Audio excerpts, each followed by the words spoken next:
Yogis are half poet and half scientist. They're both, you know. They want to look at this symbolic and metaphoric meaning of things in life. Things aren't just things. Things have both a symbolic meaning and also a literal meaning. So you have to learn how to sort of use both sides of your brain to get sort of full optimal use. So you start to look at the world a little bit differently. Part of the yogic training is to help you to have a very, very flexible mind, you know, so that you don't get locked into a point of view. You can have a structural point of view, which is fine because you have to get things done. But you should also say, well, there's a multiplicity of possibilities, you know. So I'm functioning along a point of view, but it's not the only reality. There's many, many other possibilities. So that kind of habit has to get with you so that you don't, you break the vision of it's either this or that. No, no way. No way. You know, there's infinite space between those points, and there's all kinds of activities going on. So, in the yogic study, as human beings, you know, if we look out at a rock and then say, okay, what is the symbolism of that? What is the metaphor of rock? Well, it's stable. It's generally slow moving. It's generally slow to change. You know, it's not in a hurry to get anywhere. So we have to say, okay, if it's out there, where is it here? So we have to look for the rock nature in our own body, in our own emotion, in our own mind. Now, sometimes the rock nature is positive, sometimes not so positive. But until you find a way of looking at it and a way of thinking about it, to say, how is this metaphor functioning in myself, you take no action because it's unexamined. See? So your bones being like a rock, maybe that's pretty good. You know, is it changing? Yeah, the bones are constantly changing, but it's slow to change, just like a rock. Is the rock changing? Yeah, but it's slow to change. That's good. It's okay. But how about your emotions? You know, you don't necessarily want to have rock emotions. You know? Maybe not so good. Maybe emotions should be a little bit more fluid. See? To grasp the nuances of life. I mean, if I just dealt with Craig in one way and didn't deal with the nuances of Craig's life and his constantly changing life, it wouldn't be so good. You know, he'd be like talking to Frankenstein. Something very stuck in one place. So these analogies have to really be looked at.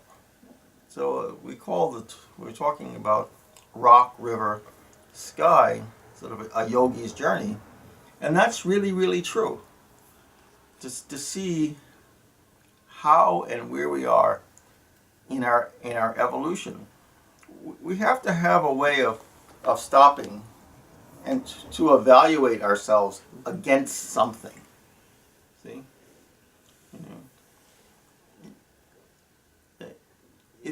These are tools of helping us to become self-reflective. And do I have a stony personality? You know? Or do I have a personality more like a river? The river is one of those beautiful analogies. Because a river is fluid and inherently self-purifying.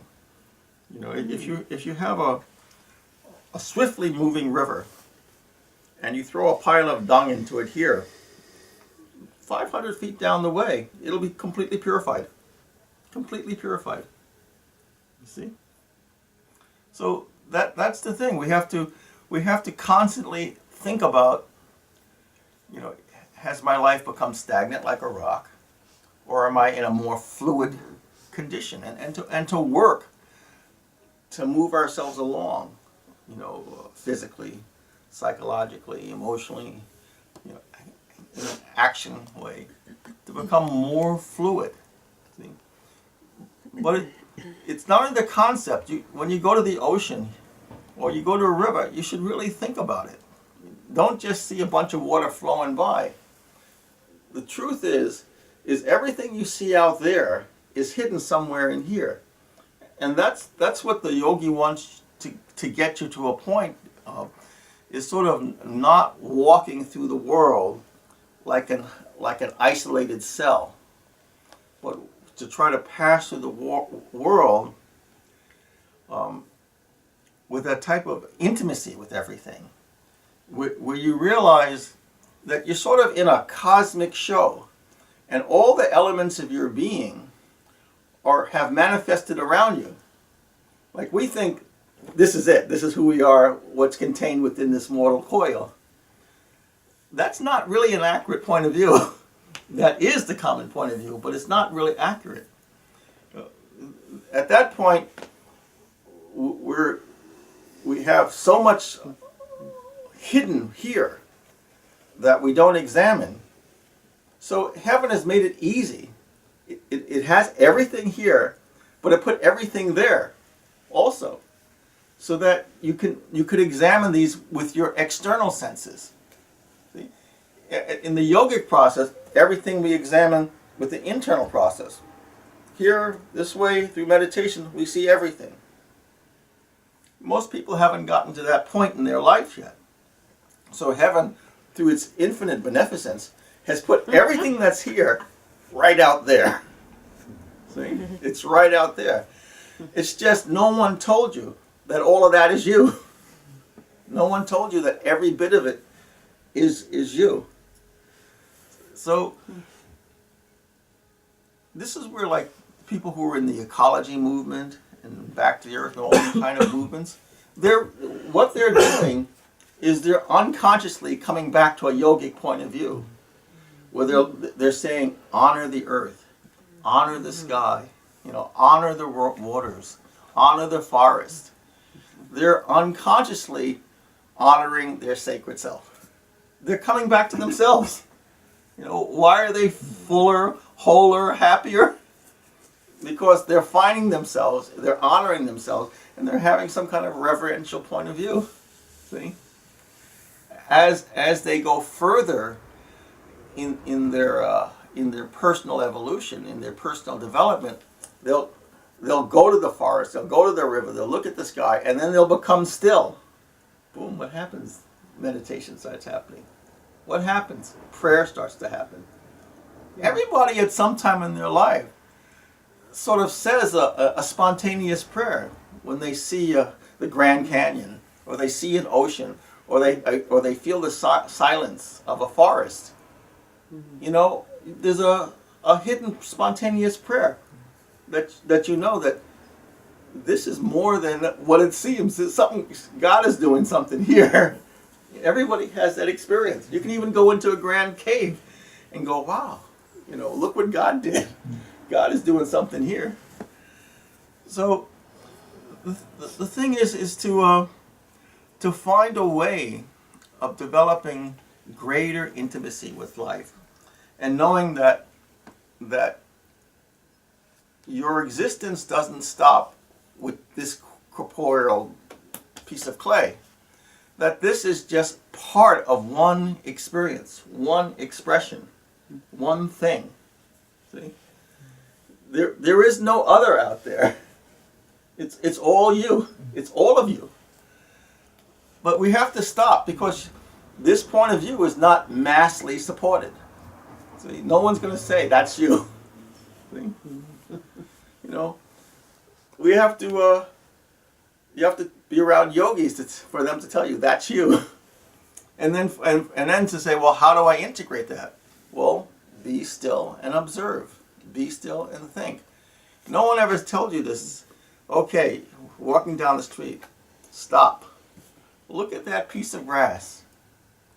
What is the nature of that grass? And then then after you think about it, where is that in you? Where is that in you? Because it's definitely there. It can't be there and not here. You're all part of the same system. You're all part of the same system. It's all of you. The question is, no one asked you to stop and take the time to say, well, symbolically, what is the nature of grass? You know, its color, its form, you know, its existence, its very existence.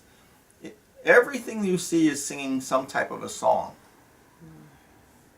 It's up to you to develop your type of creative intelligence to try to hear its song. The moment you hear its song, you can find it very easily inside yourself. There's many yogic practices called nada yoga. People think that there's no music inside. That's absolute nonsense. Absolute nonsense. They just haven't been quiet enough to hear it. And every single one of you has multiple songs going on inside of you. And many of these songs are common. If you sit in yoga and you close off the ears and listen into the right ear and listen deeply, the first thing you're going to hear, the first common sound you're going to hear is the blood rushing. You'll hear the blood. You'll hear the heart and you'll hear the blood. But if your concentration gets deeper, then you'll start to hear a whole bunch of other sounds that exist in every one of us. You'll hear a sound of, if you can imagine a beehive and putting your ear up against the beehive, just like that, absolutely just like that. It sounds like 1,000 bees, and it's not like quiet, it's loud, very, very loud. It sounds like a lot of bees. And then there's, yes. Why is it the right? Well, one is ascending. Seems the like other, it is. Yeah. Yeah, the right ear. Ascending? Ascending. Yeah. The energy is ascending. Okay. You'll hear a sound like a gong, just like a big gong. Gong. Like those Tibetan bell things they ring. Just like that. Huh. You know. You'll hear the sound of like little tiny bells. Like, it'll be like little Chinese bells. Tinkle, tinkle, tinkle, like a tinkling. Tinkle, tinkle, tinkling. You'll hear the sound of flutes. And every single one of you, these sounds are actually happening right this second. You'll hear the sound of flutes. As you go deeper in, you'll hear the sound of a river. And then, before you hear the river, you'll hear the sound. It'll sound like water falling into a bathtub. That's what it'll sound like. It'll sound just like that when you're filling a bathtub with water. And then that sound will turn into the sound of like a river. See? It'll sound just like you're sitting next to a river. Exactly. See that sound out there is here. It's actually here. And then you'll hear the sound of a massive waterfall. I mean, just like you're standing next to Niagara Falls or something, that tremendous rumble, thunderous sound. And if you keep concentrating, forget it. Then you're gone. Then you get this cosmic Banaka explosion that is not what happens after that can't be said in this land in these words. But that is common to every single one in the room. Everybody here has that phenomena going in. Every one of you will experience those phenomena. But that's the thing. No one told you to listen. No one told you to listen. They didn't tell you to listen. They didn't tell you to be patient. They didn't tell you how to listen. See? But can you experience those things? Absolutely. Absolutely. Once you experience those things, can people say it's not so? They can say it's not so, but you know it's so. That's why I always say it's like an elephant stepping on your foot. Just because they didn't see it doesn't mean it's not so. If it stepped on your foot, you know it's so. Good. There is, in deep yoga, there's no more maybes. And that's what I always try to get people to. If someone says maybe to me, it means they don't know. They just don't know. They may be well-meaning, good intention, but they don't know. There's no room for maybe in deep yoga. None at all. Either these phenomena happen, and they happen. It's not like a hallucination, which is what the early students have, but repeatable, not sought after, just simply be present, fulfill the technique, and see what happens. And have the patience to sit it out and see what goes on. In the beginning, it's very tough, very slow. And you think, what am I doing here? Nothing's happening. But you have to get through your own rock nature, your own psychic closed doors, your own sense of nothing's possible, nothing's happening, this is nonsense. You have to be able to outweight your own rock. See? And then the more fluid side of you starts to pick up, the more flowing side of you. And you say, oh, I didn't notice that, look at that. And then you sit with that. And slowly that sound will bleed into another sound. And then that sound will bleed into another sound. And so you'll go from this rock, then you'll go to the river. And going from sound to sound to sound, and I forgot one of the sounds. There's another sound that is very common that you'll hear very, very clearly. If you're in an airport and you can hear there's like a jet on the tarmac, the jet engine will make like a type of high whistle. There's a high whistle to those jet engines when they're just sitting there. It's exactly like that. Exactly like that. It's one of the sounds that you'll hear. And it lasts a long time. But it'll bleed into another sound over time. And so you'll go from this rock, which is stable, but not very progressive. It's got its own ways, but it's not progressive. Then you'll move to the river, where the river is a state of dynamic, fluid change, where you're looking, you're questioning, you're experimenting, you're purifying. You're in that fluidity. Then the sky section is when you start to have the process of revelation occur. And revelation is natural to every human being. It's there. You just have to prep the ground. And then all of these things happen. And then in these types of revelations, this sky type of mentality, you move beyond your definable, you move beyond your definable body, your definable emotions, your definable mental and intellectual facilities, where it's purely experiential. It's like the sky. You get really, really, really big. And if you think about the sky, the sky is an interesting paradox. The sky holds everything and holds nothing at the same time. It's not gripping anything, but it consumes everything. See? Isn't that an interesting psychological state? Where you're holding everything and not holding everything at the same time. It's a state of a type of freedom, where everything is there. You're with everything. You possess everything, but you're not holding on to anything. Isn't that extraordinary? An unusual state of mind. But there's also a tremendous freedom in that state of mind. Because think of all the things that we hold, and then all the things that we're trying to push away, and we have an emotional tie to both of these situations. Is there any freedom in that? I don't think so. But the sky, and that sky represents a type of consciousness that is definitely attainable, where everything is possessed, and also everything is not held. It's held and not held at the same time. Extraordinary. You have possession of everything, but chained by nothing at the same time.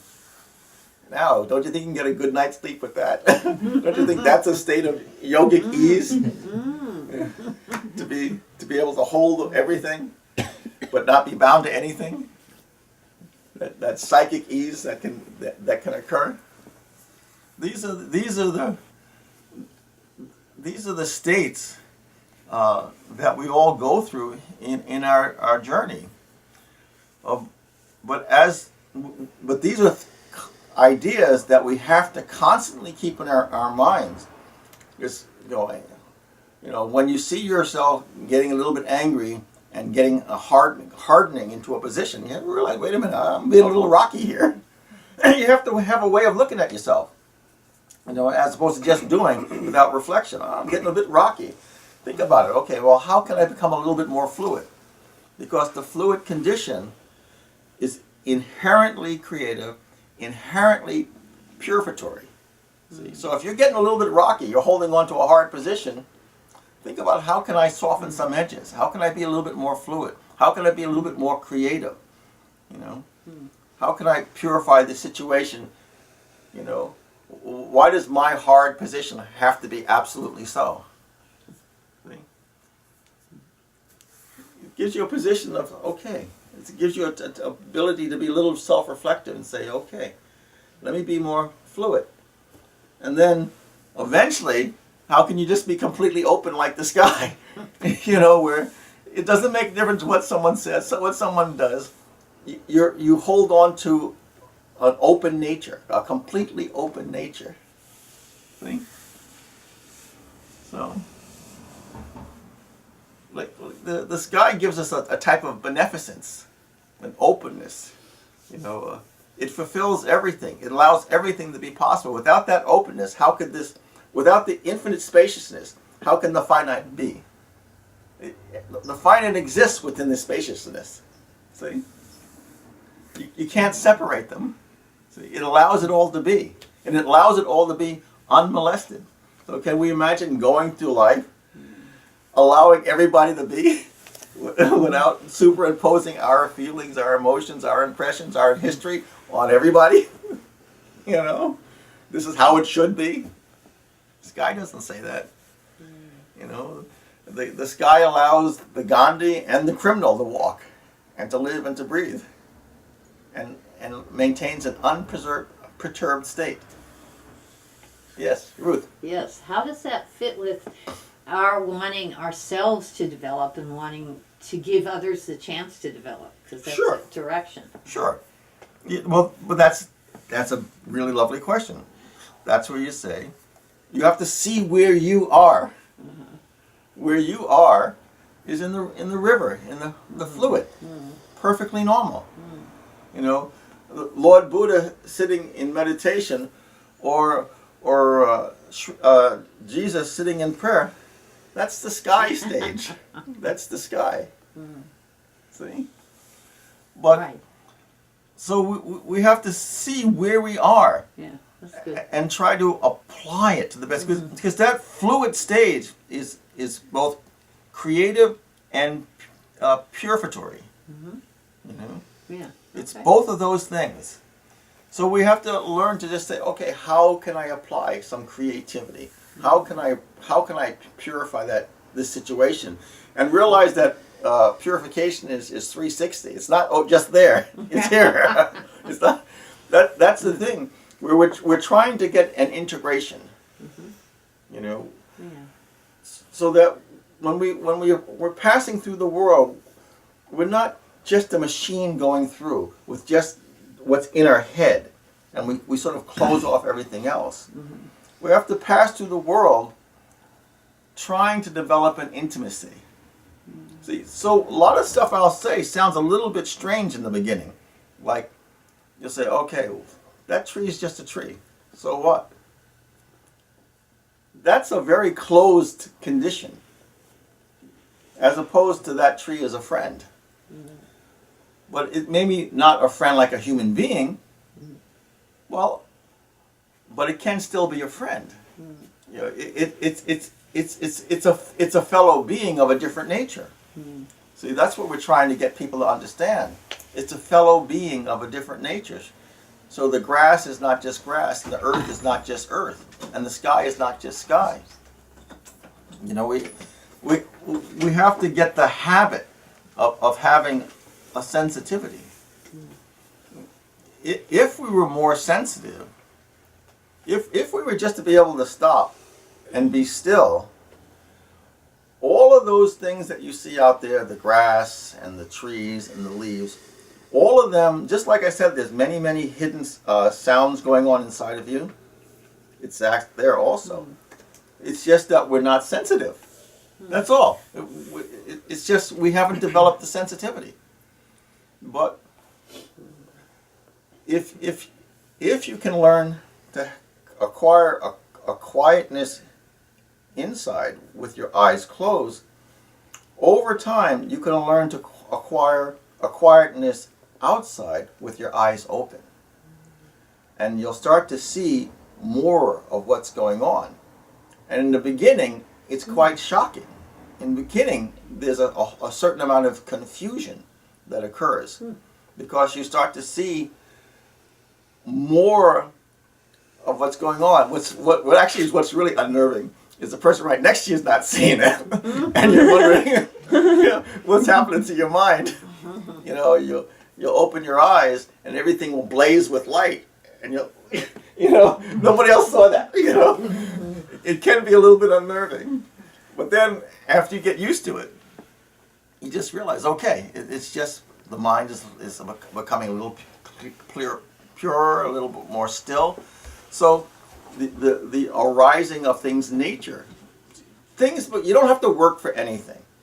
Things become self-evident the more still, the more alert, and the more concentrated your mind becomes. That's for everybody. That is for everybody. So that's why every yogi from every tradition says sit still. There's a reason for that. Even if there's no cross-cultural communication, they all say sit still. There's a reason for that, because you start to, that's what, when I was a kid, I used to think, what is God doing? That was one of the questions in my head. What is God doing? I have no idea what he's doing. And that's one of the beauties of yoga, is that you start to come on this type of adventure where you start to see what God's doing. Like we have just a very mundane, flat, vision of what's going on.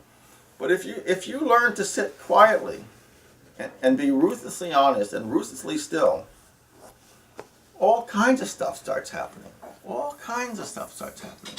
And it's always there. It's just that we didn't know. No one told us how to get into a particular state to be quiet enough and concentrated enough to have the natural arising of things occur. It's all there. It's all there. Every flower, every single flower on the earth has a particular nature. Every flower is like a ray of God. That's the God's honest truth. Every flower you see and every tree you see, it has a very particular song of God that is singing, and a very particular nature. Why do you have different herbs that have different qualities that will affect us this way and affect us that way? Every herb, every spice will affect this human body one way or the other. See? It has a quiet nature that it will share with you. By ingesting it, you share. Why do yogis say don't eat the meat? One of the reasons is, whatever meat you eat, you start to take on the nature of that creature. But there's another reason, is that often those animals are killed in a cruel way and in a state of fear. So that flesh is imbued with that vibration. When you ingest it, don't you think you're going to become more fearful? I mean, the guy in front of you just had his head cut off, his neck, cut. The cattle, or these guns that hit them in the head. Don't you think the guy behind him saw that and knows he's next in line? Can you imagine the rush of fear that poor creature has? And then you ingest it? Do you think, why do you think you're a little bit neurotic sometimes? Come on. You just ate a bucket of fear. So you have to understand these things. Everything has a vibration. Everything has a song. And the key is to start to integrate yourself both inside and outside with what's really going on. Not just what you created. It's with the creation, not your creation. All of us try to see ourselves as mini gods. I am this. I have this education. I have these strengths. We all want to be like mini moguls, little gods, as opposed to being part of a reality. We want to be the reality. I want you to see my way, my feelings, my mind, my way is the valid. You know, it's like in the, you know, the Galilean times where we said the universe circles around, the sun circled around the earth. You know, that same mentality, as opposed to, all of this is me. All of it is me. And by learning to examine the nature of the grasses and learning to examine the nature of the trees, which are generally not as neurotic as human beings are, they're more pure expressions of something of God nature. If you can find it there in a non-neurotic state, you can find it here. See? So that you start to realize a greater wholeness. A greater wholeness. Because if you leave nature alone, unmolested, it'll come to a balance. It'll come to a healthy, functional balance. There won't be a neurosis in the system. It's when man mucks it up that a neurosis occurs in the body. You know, we damaged the Great Plains and billions of tons of earth, topsoil, blew away. Man did that. It was perfectly happy, perfectly stable, until our mischief got involved. Our ego. See, the concept of conquering, of dominion over, as opposed to cooperative nature with, you know, being a part of the body of life. See, this idea of dominion, unfortunate, really unfortunate. So, the yoga is just trying to get you to be sensitive, trying to get you to slow down, trying to get you to be less self-obsessed. See, less self-obsessed. When you start to realize it's not about you. It's not about you. And even the very simple that we're all born in community. Did anybody here get born by themselves? There was at least one other person present. So you're born in community. So why do you start thinking, trying to build a mountain and a castle and that you're the top of it? You know, you were born in community, so why do you want this castle? No. You know, stop thinking that your existence is limited to just this flesh.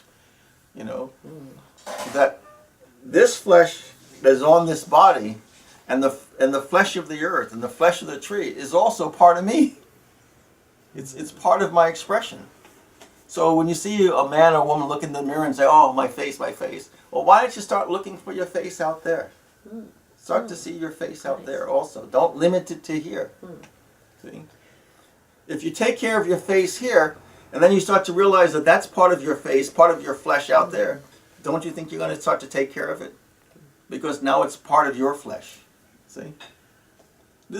Yeah. I don't want to ask too many questions here. No, go ahead.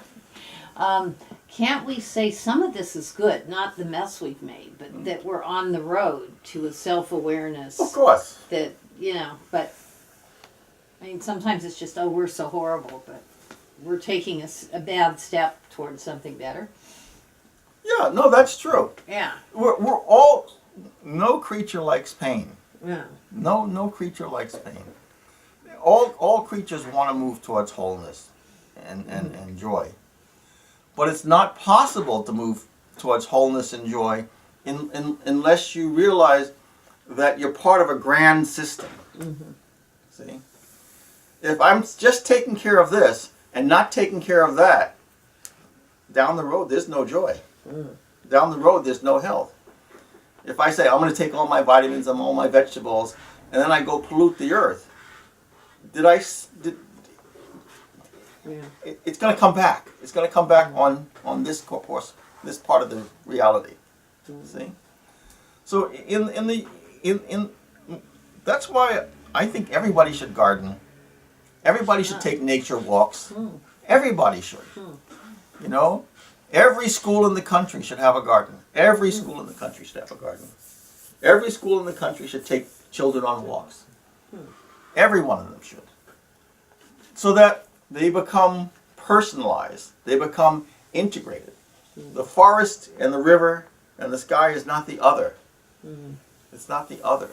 See? We isolate ourselves. no healthy person wants to mutilate themselves. See? No healthy person wants to damage themselves. When you realize that that's part of yourself, you can no longer damage it. See? And the thing is, because we're sort of like little acorn minds, very tight and small, we just think, okay, this is my dream reality, and this is the reality. And the yogi desperately, desperately, desperately wants you to realize that that is part of your flesh, that is part of your body. See? That we have a very, very strong dream that this is me. This is me. That's a very, very powerful dream. And the yogi wants you to emotionally relax. Emotionally relax. Psychologically relax. To acquire some intimacy with nature. They want you to be bigger, you know. Not just me, not just my family, not just my nature. But the nature itself is part of your flesh. That's why you'll see, even in scriptures, you'll see different times where various masters are walking, and they'll talk about the earth, and they'll talk about the trees. And look like or Saint Francis, who had tremendous intimacy, you know, with the birds and even the wild wolf and all of this. Those are all real stories. That's not a joke. It's real history. That kind of intimacy is open to everybody with a certain amount of training. That's all. So the yogi wants you to expand. The yogi doesn't want you to contract. The yogi wants you to expand. Larger and larger vistas become part of your beingness. And as they become part of your beingness, it's very hard to hurt it. It's very hard to damage it. You know, you want wellness. You want wholeness. You want fullness. That sort of becomes your nature. Just like when a gardener looks at the garden, there's a communion. You know, anyone who's gardened and put their hands in earth know that there's a feeling. There's a feeling to it. You know, and you know all the wonderful possibilities that lie there. You know? And you know that, okay, well, this section I'm going to put my herbs and I'm going to put my vegetables and I'm going to do some weeding here, but to leave the weeds over there also, okay. Let them be. Let them be. Don't disrupt them. They have a right to life. And then who called it a weed? Yeah. You know? It has a right. It has a right of existence. It has a right of expression. See? See that dominion again? The dominion mind has to be worn down. It has a right. What we call a weed, who said it was a weed? Did God call it a weed? I don't think so. God called it a child, another child singing this song and singing that song. And half the time we dig up these weeds and we find they have all kinds of herbal value. Yeah. You know? What we were calling a weed. Like in the East, a lot of times, the dandelion, get that out, it's a big headache. Do you know how the root of that dandelion, how potent and how useful it is in herbology? Yeah. You know, but we're digging it out and tossing it away. Isn't that the arrogance of man? You know? You know, like we knew its real song. We never sat with it to know its song. So we just thought it was something other. See? So this is the sort of the joy. Like there's a yogic practice where first you just say you practice a bunch of mantras just to calm down the mind. And then you're sitting just like I'm sitting, and you're sitting, and this is a practice done outside. And then this thing is to gaze forward. You can't look left, can't look right, you can't look up, you can't look down. Just gaze forward. And then everything in your gaze you have to pray for. You have to, anything that you witness, you have to say a prayer of goodwill towards. See?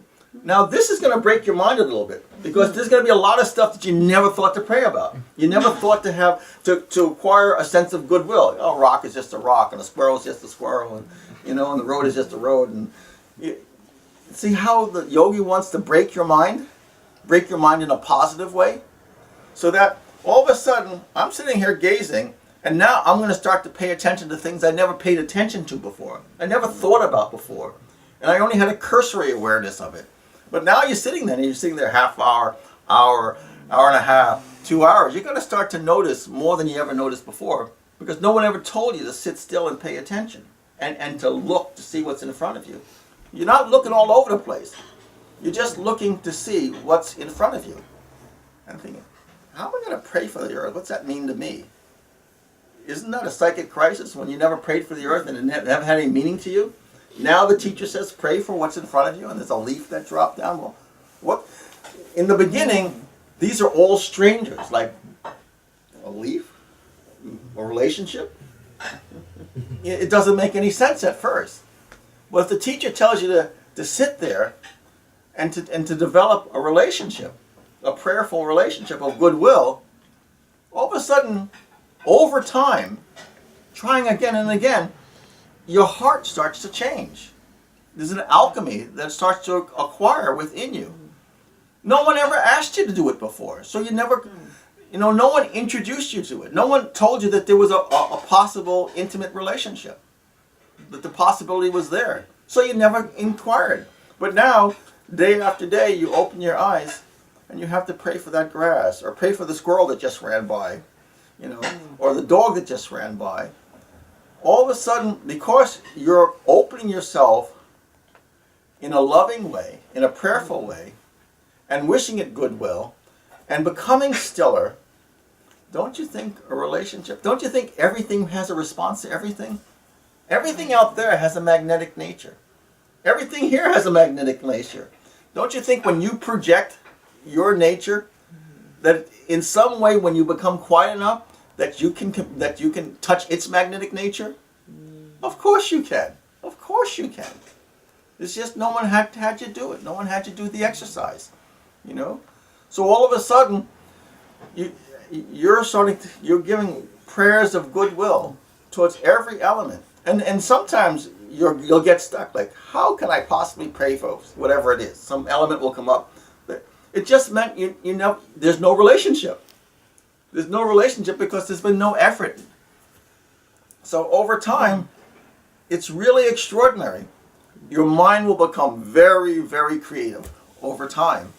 And everything that you see that you couldn't figure out how to have a relationship, how to respect that it has some divine beingness, over time, you'll crack that nut. You'll crack that nut, and you'll be shocked that, wow, you'll literally have had completely novel thoughts.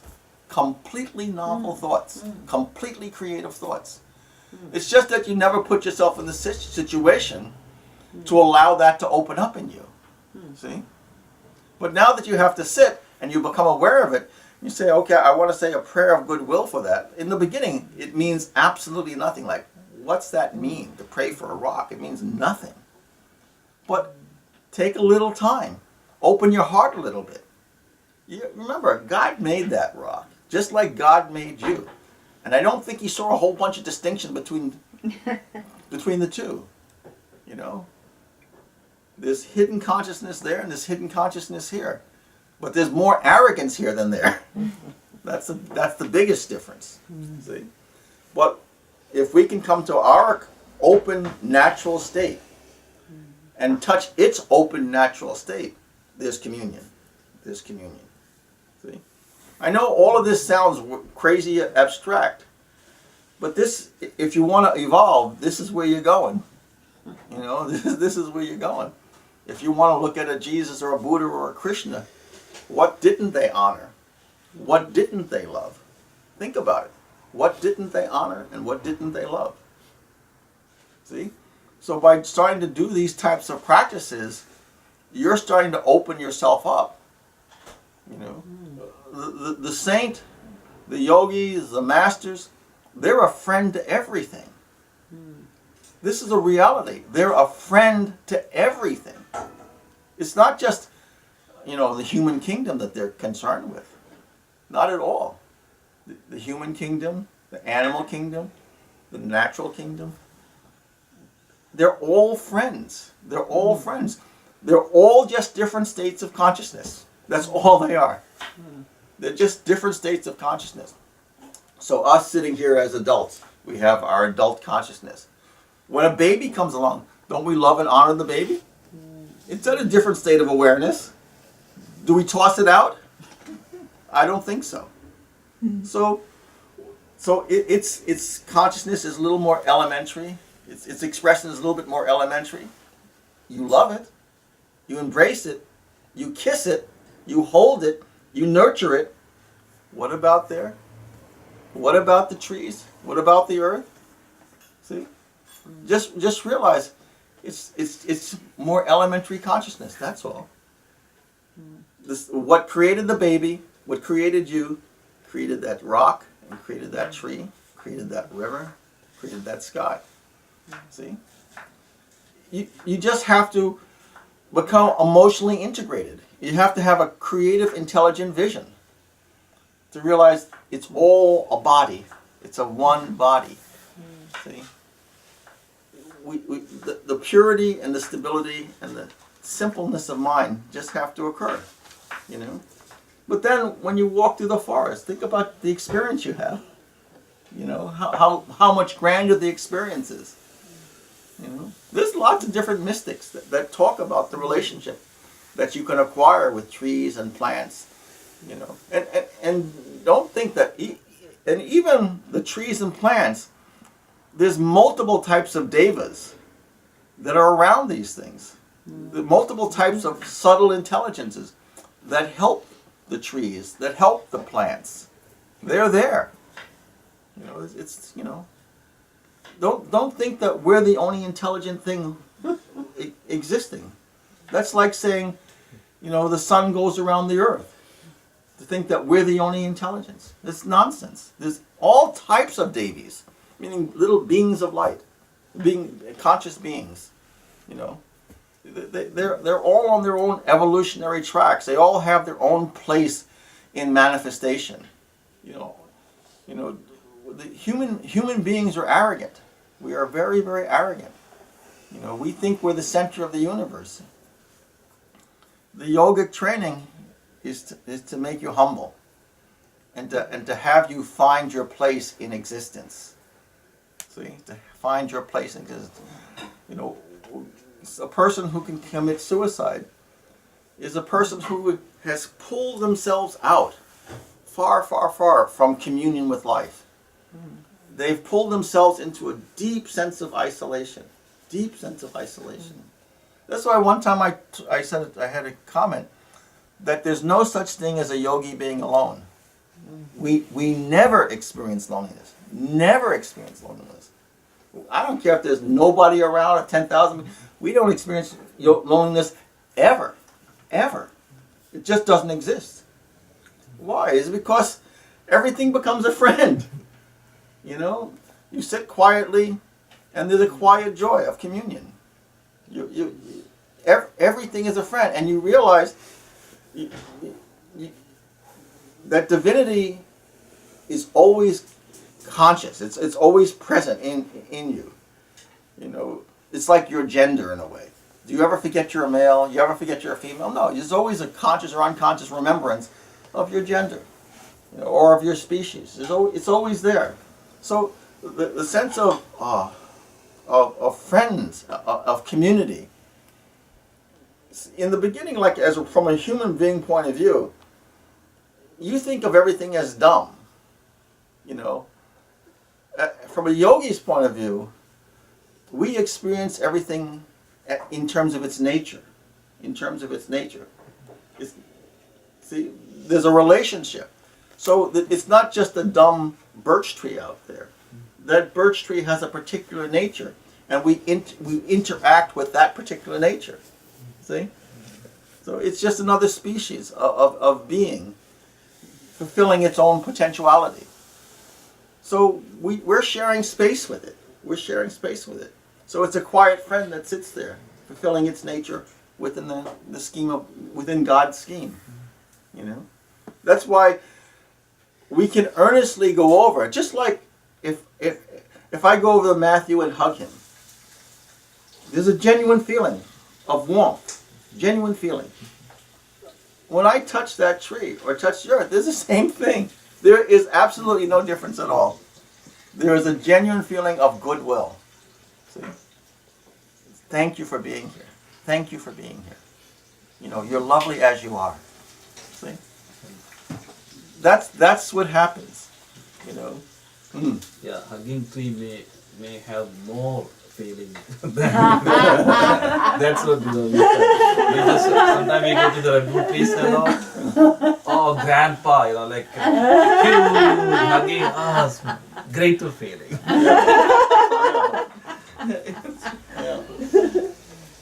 So all of these feelings of isolation disappear. There's no sense of isolation at all. You're living in a community. You're never outside of a community. There's always a remembrance that God made that. So how can you not honor it? If you get that into your head, God made that. Right away, unless you're mentally ill, there should be respect. You know? There should be respect. You know? And then you learn how to touch things with your heart. And you should do that. You know, just start, go up and touch some grass, and then just touch it with your heart. Put your hand in it gently and touch it with your heart. And just be still. Just start doing that. Just start doing that and see what happens. See? That which you're touching is not dumb. It's not inanimate. You know, it's the Spirit of God that you're touching there. But just quietly touch it with your heart. Don't expect anything. Just be open. Just put your hand in the grass or put your hand on the tree and touch it with your heart and be open. This is the kind of yogic experiments you must do. And then just see what happens. Don't expect anything. Just see what happens. Just see what happens. And keep doing it. Just keep touching things with your heart. You know what? One of the things that will happen from your side and from the kingdom side is quietly a blessing will flow through you. Because you're not touching anything with a sense of dominion. You're touching things with a sense of loving kindness. That is an element of God. And God will see that. And it'll amplify that energy through you. So as you start to touch things, you will acquire a gift of divine touch. Later on, as you get deeper and deeper into it, you'll become a healer.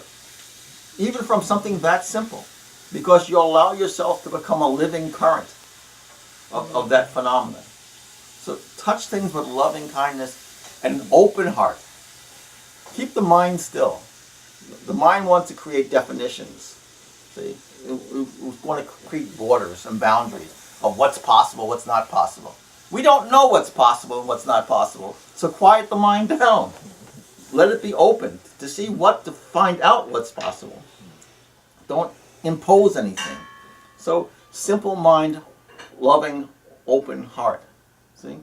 Just touch it. Just touch it with love. Quietly, just see what happens. And the thing is not a day or two here or there. Do it frequently. Do it every day. And see what happens. This is pure yogic experimentation. You know, to open your heart to other beings and to see what happens. See? You'll see for yourself. So that is the yogic methodology. That's why I say yogis are part scientists and part poets. They're both things in one. You get this beautiful metaphoric point of view and symbolic point of view. And then you say, well, okay, I have this vision. Now let me see how that integrates with the functional reality. See? The symbolic reality and functional reality. So these are the types of experiments. Touching things with love and learning to sit still and to just simply gaze and to say a goodwill prayer towards everything that's directly in front of you. The eyes are not moving all over the place. Just a direct gaze in front of you. Whatever is there, start to pray for it lovingly, kindly, and see the type of alchemy that happens. There is a real alchemy that happens. But you have to open yourself.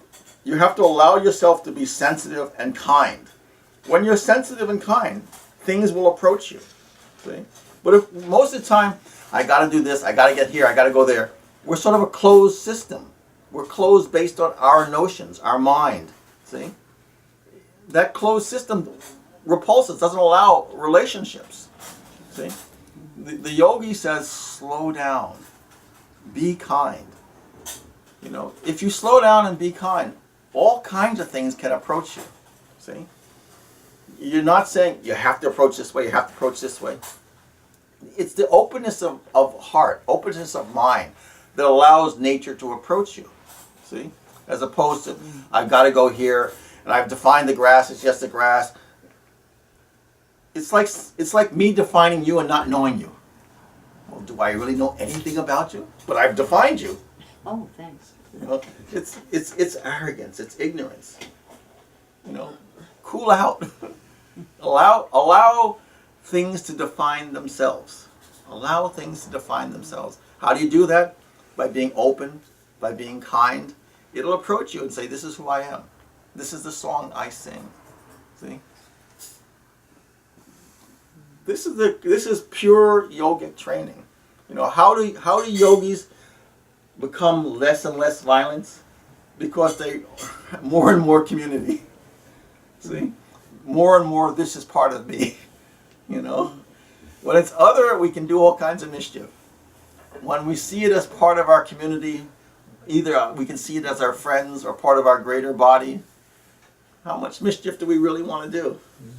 We don't want to do much mischief. We want it to grow. We want it to be happy. But we have to just put ourselves in the position and have it become part of a sadhana. So that, you know, in yoga, we practice prayer, we practice mantra, we practice meditation, we practice good works. Those four things. Prayer, mantra, meditation, good works. That's what we do. That's our business. That's the culture of our heart that we're always working on. So we're acquiring a particular type of disposition. It's not enough to acquire the disposition here. That disposition that we're acquiring, we have to open our eyes and realize it there. See? It's not just, oh, I'm happy here. No. That you only got half the package. You got to be happy there.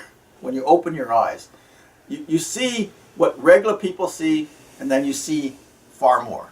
So you have to understand what regular people see, their conventional point of view. But you have to look deeper into it. Why is a mystic a mystic? Because they're seeing the natural revelation of life occurring beyond the common vision. They see the common vision, but they also see the natural revelation that's going on. Because they've taken the time to open their hearts and open their eyes and open their mind. You know, stop defining everything. Let it introduce itself. Be kind, and it'll say, oh, hello. You say hello, it'll say hello back.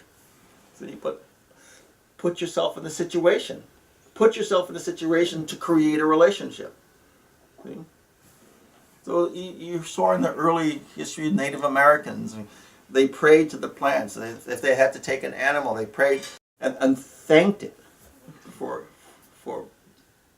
continuing the system of life through its sacrifice. You know, the word love and sacrifice are synonymous. You can't separate the two words. Sacrifice and love, absolutely the same thing. Absolutely the same thing. Sacrifice and love. So with all the plants, they made sure they never over-harvested. See? They allowed all types of plants to prosper. They took what they needed. They didn't take in excess. See, that's all reverential. And when they offered the plants, when they offered the prayers, they offered it with prayers. See? Thank you to the greater system. Thank you to the greater system. It'll be imbibed in me, and I'll take that energy out and share it again. See, so it's a constant system of receiving and giving, receiving and giving. So it's not like, thanks, I took it, it's good for me, call it a day. That's illness. That's mental illness. Absorb it in, and then give it back out. Give it back out, so that there's a constant system. There's a constant healthy ecology. You know, a river that doesn't flow becomes stagnant, unhealthy, toxic. See, when it's flowing, it's self-purificatory. it'll clean itself. See? No matter what rubbish you toss into it, it'll clean it up. See? If you allow it to be, allow it to flow. So these are the types of things that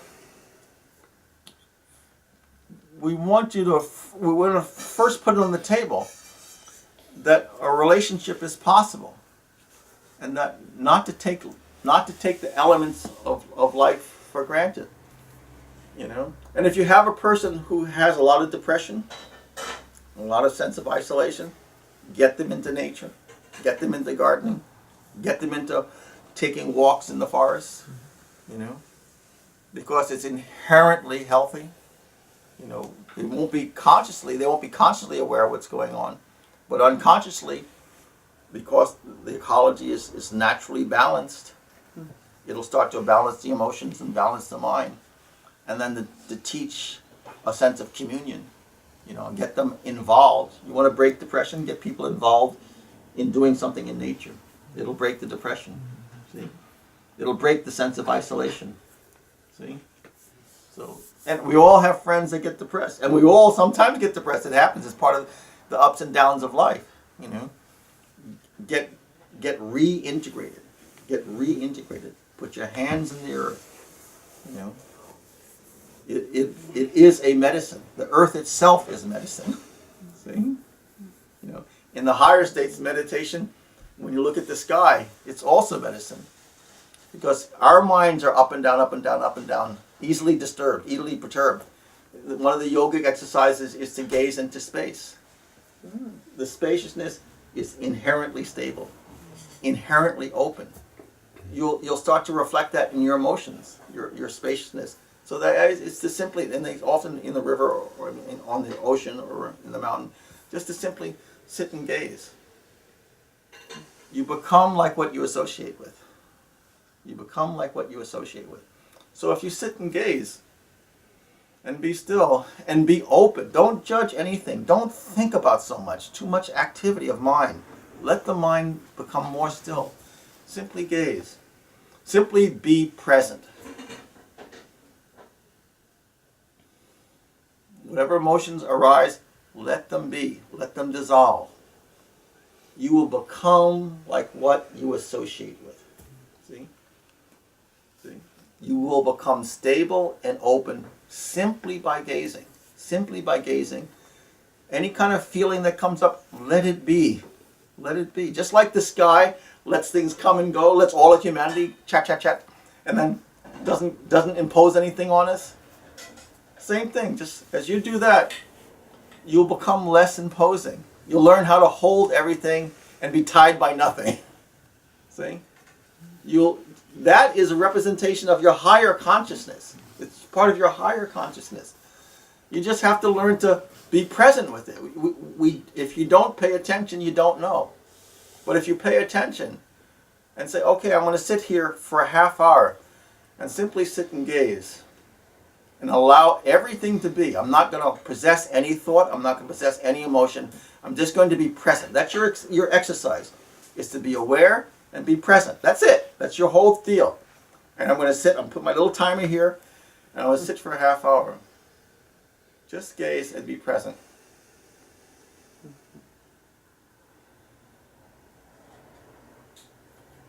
After that half hour, look at the nature of your emotions. Look at the nature of your mind. See what happened by you being present and allowing just to be open. Just to be open. See. Run the experiment yourself. See? That's the only way you'll know. Run the experiment yourself.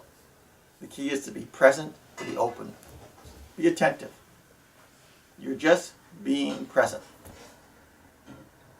Just do it for a half hour. See what happens. See what happens. You know?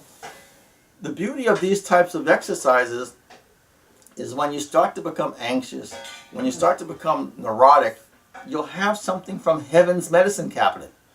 You know? Not from the pharmacy down the block. You know? Go outside. Take a breath. Find a quiet space and gaze. You know? You'll restabilize yourself. You'll restabilize yourself. You won't take all of your stuff so seriously. See? That openness will come again. We take stuff seriously, and then it's like a tighter and tighter ball where it's more and more important. How important can it be? We're going to come and go in 100 years. And there's a gazillion years both ways, coming and going. So how important could it really have been? You know, whatever it is. So that's we take ourselves a bit serious. That's because we have the mini mogul consciousness. We all want to be gods, so we think we're like ultimately important. But the yogi is a very natural being, very natural being. You know, they're not big, they're not small, they're not long, they're not short. They're just a wave. They're just a wave in nature. That's it. They're just a wave in nature. You know, not too complicated. As we're very complicated structures, you know. We've built all kinds of edifices. Yeah. You know. Yogi's just a wave. It's just a wave in nature. That's it. You know. Much easier. Much simpler. You know. And it's a wave in nature created by God. Created by God. You know. So was there a difference between Jesus and God, Buddha and God, Krishna and God? I don't think so. I don't think so. They were just part of divine consciousness, divine creation, divine beingness. You know. What they did that was nice was they opened their mouth and said and demonstrated what that is. You know? What that is in nature, not what that is in self-creation. See? So they were put in every circumstance that we all put in, every kind of trouble, every kind of crisis. But they said, this is what I am, this is what I express under all these conditions. See? So when the king sent an elephant to run down Lord Buddha, the elephant pranamed in front of him because the elephant realized what he was. You know? So, you know, Jesus praying in the Garden of Gethsemane. Why didn't he take the fastest camel out of town? You know, think about it. No, he wanted to show the love and the mercy and sacrifice to man. He was being perfectly natural. He was being perfectly what he was. Us, we would have been on the fastest camel out of town. You know, we would put distance between our headache and our bodies. But no, he prayed. The revelation of what he was became self-evident. And for all time, that message is there. That message is there. He was perfectly what he was. He was demonstrating part of the consciousness of God. Krishna did the same thing. Gautama Buddha did the same thing, and many other saints from all cultures, every culture. The saints are there, going through the same turmoil of man, but manifesting the perfect naturalness of the kingdom. If you want to know what the kingdom is, what is inside the divine reality, the saints are there to demonstrate what is above is so below. But it's so below in a capsule. Above, it's cosmic. Below, it's capsulated in the saints and masters. So that we can relate to it, that we can talk to it, that we can walk to it, that we can see, we can have a touch point where it's not as abstract. So the divinity is hidden in the masters and saints.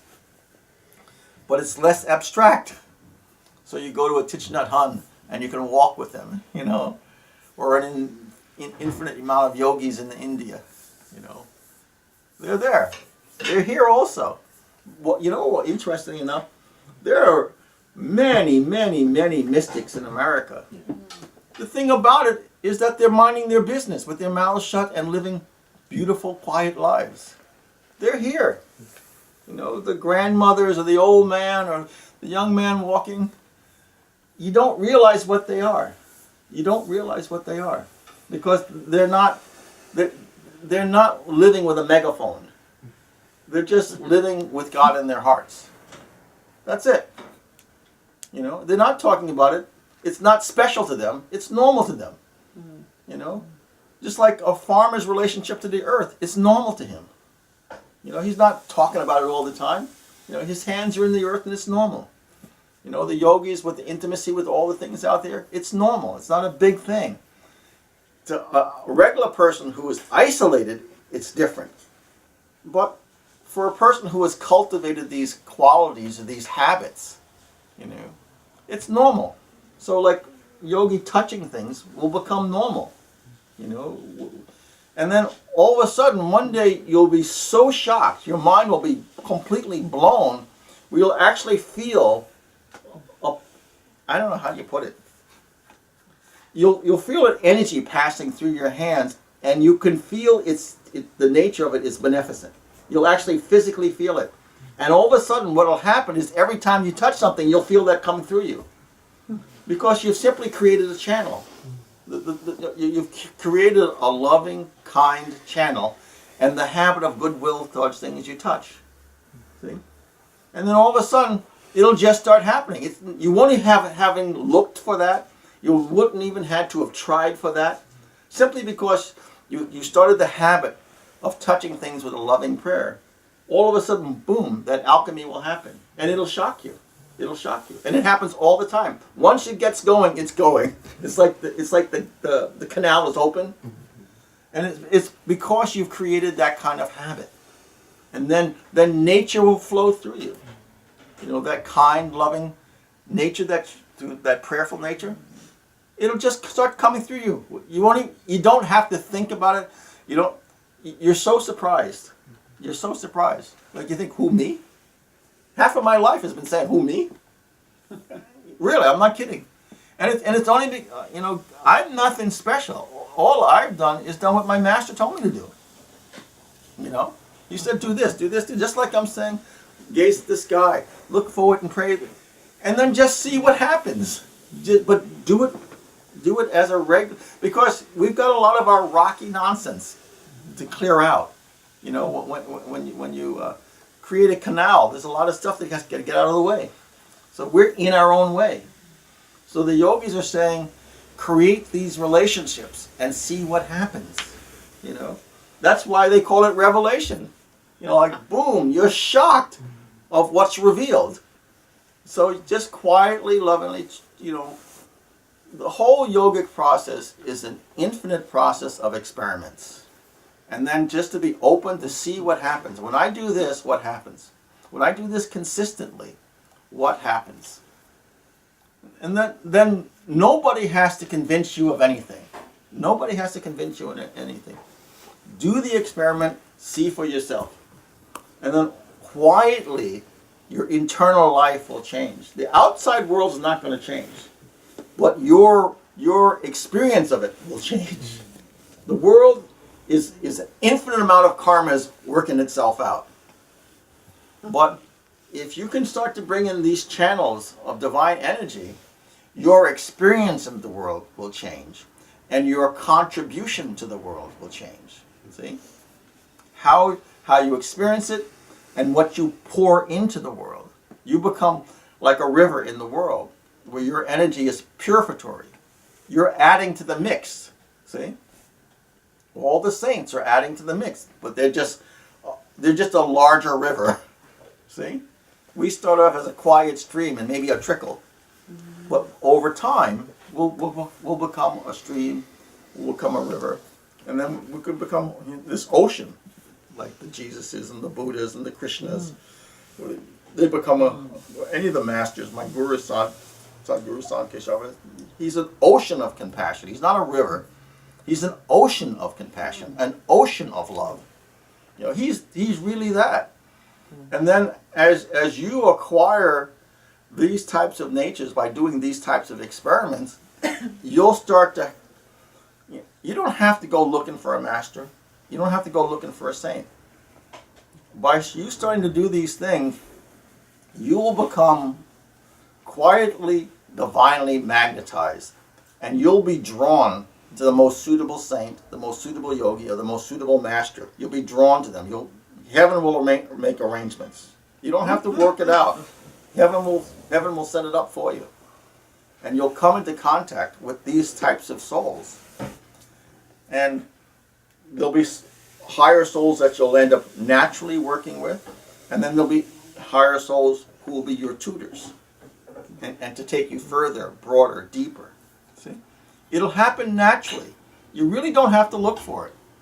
But you do have to, have a heart that is in a sort of a divine quest. Like when you say, I really, really want to know. I really, really want to know. By you having that sincere desire to really, really know without imposing the way you want it to be, that's like the juvenile children, sort of a lot of juvenile new age stuff. They want to impose, oh, this is bliss. This is very nonsensical, childish. But just to say, God, I don't understand anything, but I want to be kind, I want to be loving, I want to be good, I want to have some joy and purpose in my life. You know, please show me what's going on. Please, whatever is true, please bring that to me. Talk to God like that, you know, and be persistent. God will make the arrangements. God will make the arrangements. It will happen. That alchemy will happen. See? You will meet the right people. You'll fall into the right circumstance, you know. And the person you thought least likely, the grandmother down the block that you never noticed, well, slowly becomes your mentor, you know, and you'll go on from there. But you didn't notice him before, and you didn't ask God, so the introduction wasn't made. You weren't interested. But when you get interested, heaven will make the introductions. You know, you'll over time, you'll meet many saintly souls. You'll meet many, not just one. Like some people think, oh, I got one. No, no. You'll start to flow into this community of noble souls doing extraordinary things, and all with different types of gifts. You know, they're all embodying different waves or different rays of the kingdom are flowing through them as per their nature, as per their karmas. But they'll be highly purified, and all of these wild, wonderful things will be happening through them. You know, and you know, you'll be able to engage in a community where you'll see that within the body of man is there multiple layers of communion, multiple layers of people involved in communion. And as your heart purifies, you'll become. It's not like you're sitting in a crowd and it's like, oh, there's the yogis up there, the saints up there. It's not like that at all. That's not how it really is. You'll actually quietly enter into a community, and it'll be your friends, you know, that you have meals with, that you have talks with, that you have walks with. You know, you'll have all normal human friends, but all of a sudden there'll be a whole other body of friends that you acquire that you're in community with. You're all working with. You know, each one of them doing their own projects, but they all start from a pure heart and a quiet mind and an engagement in the world. They're helping to purify the world quietly. See, they're not self-promoting at all. Not like when I came to paint your house. I was over at Julia's house. That's how I met Julia. I didn't say, oh, I'm a yogi. I came in there as a painter. And I simply did the work. She found out that I was involved in yoga by other means. But I never said, oh, Hari is this. No, that's ridiculous. My job was to come, make repairs, do painting, get it done, do it professionally. That's it, you know. But later on, somehow, because in her heart, she said, I want to meet a yogi. So through another means, through another common friend, said, oh, there's a fellow named Haricharan. He's in your community. Go meet that fellow. See? But Julia had to have the prayer in her heart for us to have a relationship like that. You know, the first introduction was just this workman coming in.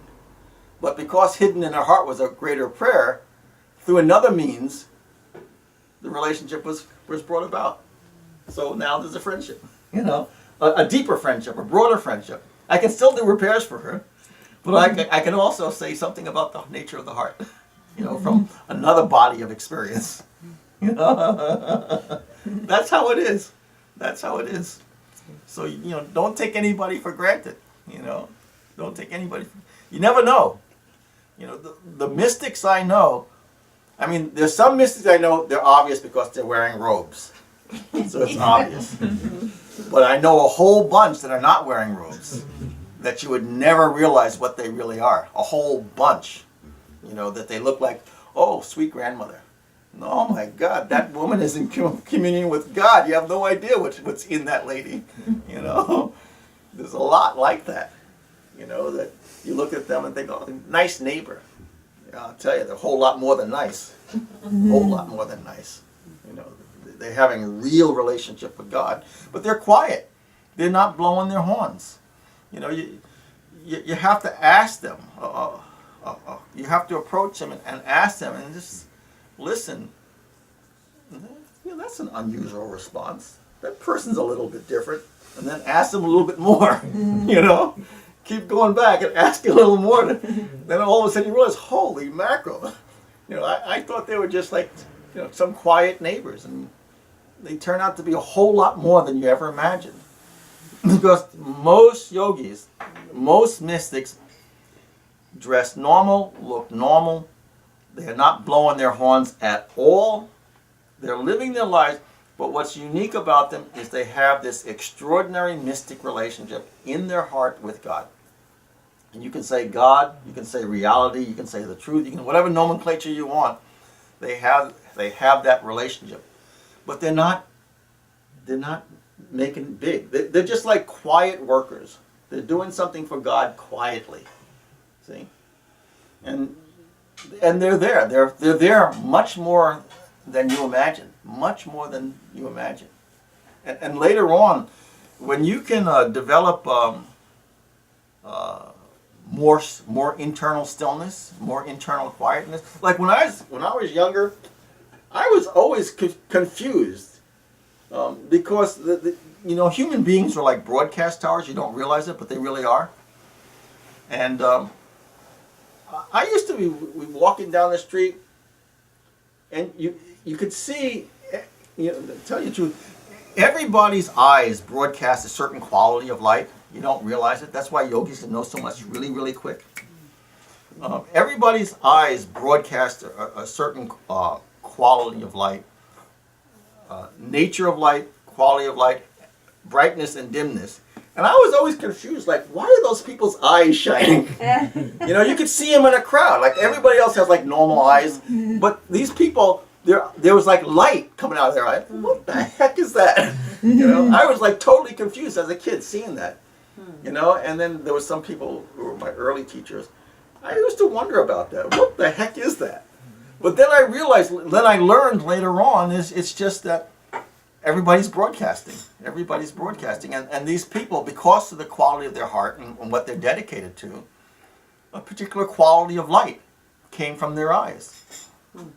So later on, as you acquire a little bit more personal stillness, you can be on a boardwalk where there's hundreds of people walking by, and one yogi can be walking by, you'll spot them right away.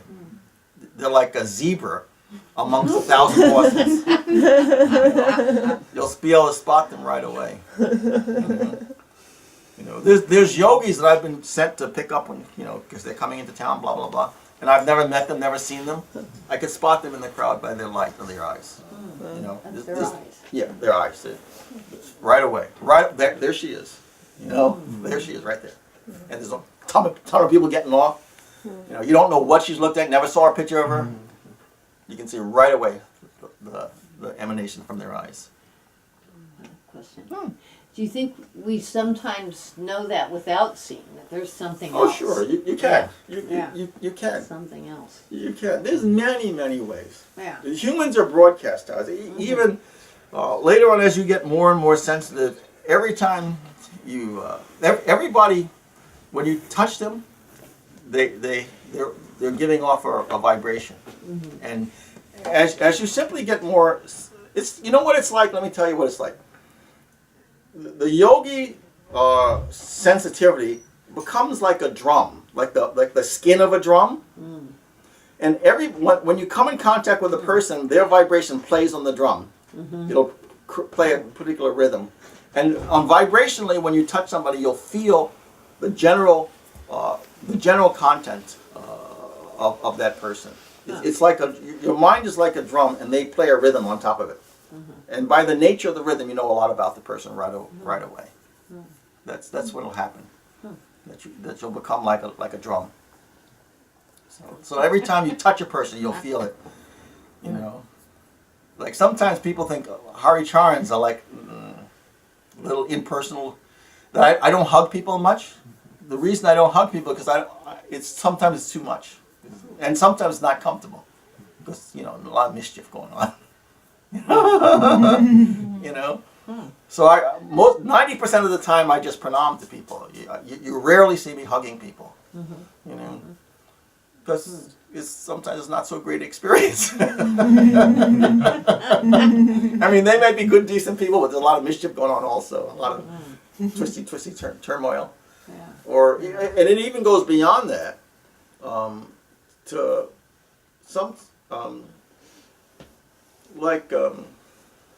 one time I had a friend, I'll tell you a slight story, who was involved in a lot of mischief. He was like being like crazy self-destructive and doing all kinds of mischief. He was a college buddy and a good friend. We grew up and, had lots of fun times in college. But he went into a very destructive period in his life, and just doing every kind of mischief imaginable. And he came to stay at my house one time, and I had a particular chair that I would sit in and study in all the time. And he started sitting in my chair. One night I came home, and I sat down in the chair, and I jumped up because the sensation for me, it actually physically burned me. It was actually like being touched by fire. It's because he was so much mischief, so much self-destruction, that vibration was held by the chair, and it actually burned me. So I jumped up and said, "Hey, don't sit in this chair anymore, please." So that's my comfort chair where I sit and read. Yeah. Can you quench that fire or help heal that person? Well, people have to want to be healed. They have to want that. You can't stop someone from jumping off a cliff. If they're determined to jump off a cliff, there's only so many times you can be there to catch. They're going to jump. So all you can do is say prayers for their welfare and hope they, get themselves cleaned up and cleared out. I don't know how he's doing. I guess so. But this is like a person trying to kill themselves by every means possible. But good person. But just sometimes people spiral down into something, and you can offer all kinds of medicine. The person has to choose to embrace the medicine. Just like you choose common life or you can choose divine life. It's your choice. Either one's okay. You can choose to jump off a bridge. It's okay. You'll get another shot at it. Heaven will give you another body, another shot, and you get on after it. When you get sick of pain, you'll choose something else. See? You choose God. You choose your friends. You choose life. You choose what you participate in. See, heaven will not force anything on you. It will not. It'll put everything out there. Say there's infinite possibilities. Choose. And that's it. So you have to choose this life. You have to choose a yogic life. You have to choose to investigate nature. You have to choose to create relationships. See? And in everything you choose, the world will respond, saying this is the nature of what you've chosen. It'll give it back to you. But it'll give it back to you in a way that you know what the nature of it is. See? The yogi just says, choose the things that lead you to God. Choose the things that lead you to openness, kindness, purity, to true naturalness. You know, true naturalness. You know, that's all the yogi is doing. Is trying to give you a better selection of choices instead of just everything and sort of whatever, and you don't know what to choose. The yogi says, I've done all that. I've tumbled through all the thorns. This is the way around the thorns. See? But if someone chooses to embrace a cactus, what can you do? You know, there's a cactus there and there's flowers there. And it's up to you to choose. Would that include choice of profession? Oh, sure. Sure. The choice of profession is what you're going to engage your life energy in, you know, and maybe it has purpose, maybe it doesn't have purpose, or maybe you can bring purpose to it, you know. So, you know, life is sort of open, and it's you sort of just have to say, God, wherever you are, I want to find God wherever you are, and then you find maybe it's not so much outside, it's sort of inside. And then when you start finding it inside, you sort of bring it outside to wherever you are. So you sort of stand with God wherever you are, regardless of the environment. So, but first you look for it outside. So we go to the temples and we go to the churches because we're trying to find it outside. And then slowly but surely they say, be still, be quiet, watch the breath, watch the mind, you know, be still for a prolonged period of time. See what's going on inside. See, try to create positive relationships. If you can't create a positive relationship with a human being, create it with an animal, and then create it with the earth. You know, and then try to get back to the humans and try to create it. So when you go through healing through the animals and through the earth, take that healing and then now deal with the human beings. You know, it's okay, but create healthy, positive relationships, you know. But nature is a great place to do it because nature is inherently healing and inherently stable, you know. It's not like human beings, up and down, up and down, up and down. Today they love you, tomorrow they hate you. Humans are unstable. But if you can find wholeness with creatures and with the earth and then truly embrace what that is, then take that wholeness back to human beings, you know. Because at that point, you're more stable. So their ups and downs don't mean so much to you. That's why, with that openness of mind, you know, the sky's stability is, if I spit into the sky, did I disturb the stability of the sky? No, not at all. No matter what I do, it's stable. And so that's the kind of disposition that we have to quietly cultivate, you know, in ourselves.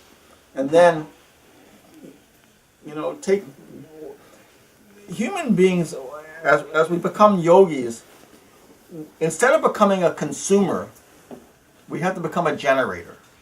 Because there's a lot of people who are really, really good people, but they live and die as consumers. That's not the way of the yogis. The yogi finds some peace, some kindness, some goodness, and then he or she starts generating that. And they become a generator of that particular energy. And that's what we have to do. That's why I say there's a lot of quiet mystics all over the place. And they're quietly generating this goodness. You know? They found something real, and they're generators. They're not consumers anymore. And after a while, you realize that most of what man is giving off is a bunch of baloney. So you stop seeking stuff from man. You know, you go quietly in and say, God, my father, God, my mother, and sit still. You make yourself if you want to consume from the kingdom, and then generate it here. Whatever heaven has given you in your heart and mind, through that stillness, through becoming a quiet chalice, and then your job is to give it out here. What was Buddha doing? What was Krishna doing? What was Jesus doing? They were generating the love and the treasure of the kingdom. They were generating it here. But first they became a chalice and became filled. So forget man. If you want love and all this, forget all that. I hate to say it, it's terrible to sound like that way. But that's not the primary place to get it. The primary place to get it is through the stillness of communion. And then you'll bring a different kind of love to the world. See, a love that is not a consuming love, a love that doesn't need anything from the other person, a love that just like air, just like the earth, it gives you. It's constantly a gift. It's a gift. No one gave you a bill for your last breath, but it was healing for you, So that's what the yogi is like. We seek our joy, we seek our fulfillment from God, from the kingdom, and then that's what we share, through our actions, through our words. That's what we share. And can we have an infinite amount of loving relationships with people? Yes. But it's not based on weakness. It's not based on need. See? It's based on uplifting, fulfilling, joy for the sake of joy, kindness for the sake of kindness. We're not asking for anything back. There's no bill. See? Most human beings, I'll love you if you love me. See? You're doing business. That's not the way of the yogis.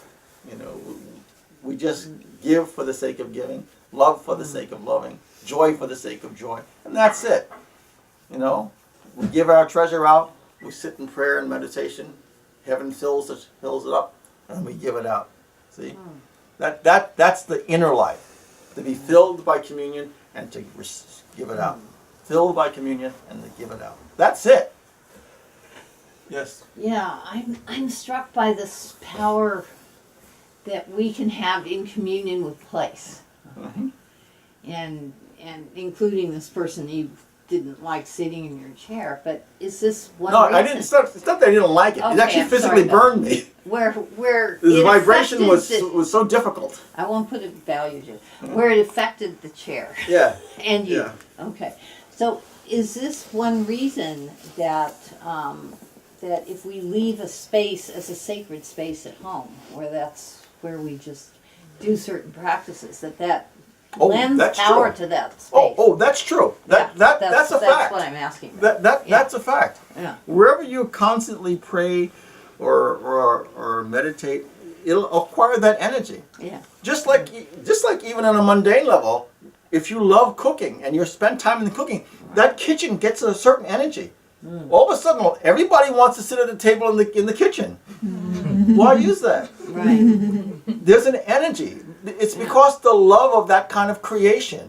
You're being very generous when you're cooking for other people with love, and you want the conversation and the joy and the camaraderie. You're generating all that energy in the kitchen. Yeah. See? And everybody wants to sit in the kitchen. So it's the same thing. There's no difference. So your meditation place becomes a place of communion with a particular energy becomes resident there. See? So I mean, we're all energetic beings. See?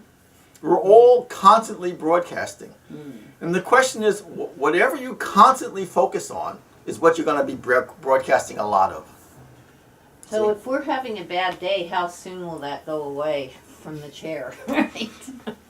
I'm depends. serious, because we're all complex. Most of us Yeah. are complex of things. Oh, that's true. Yeah. Yeah, we're a multiplicity of Yeah. energies. Eventually, you should become one divine soul. Right. Eventually. Right. So eventually, you have to come to a state of harmony. But we're in a state of confusion, Yeah. and without clear vision, we don't know how to manage things because our vision is not clear.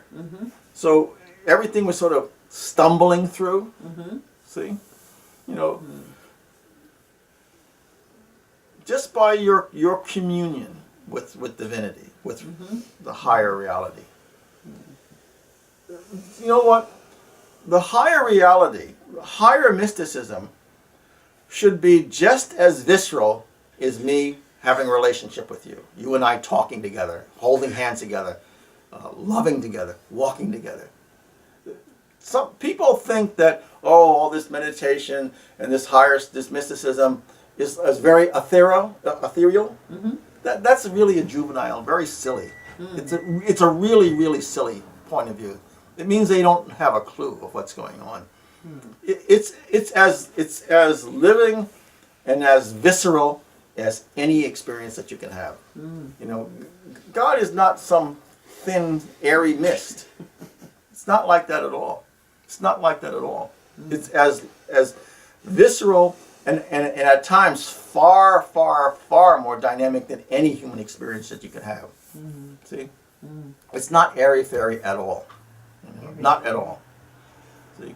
It's just that people have to learn the science to be able to become open to deeper natural forces.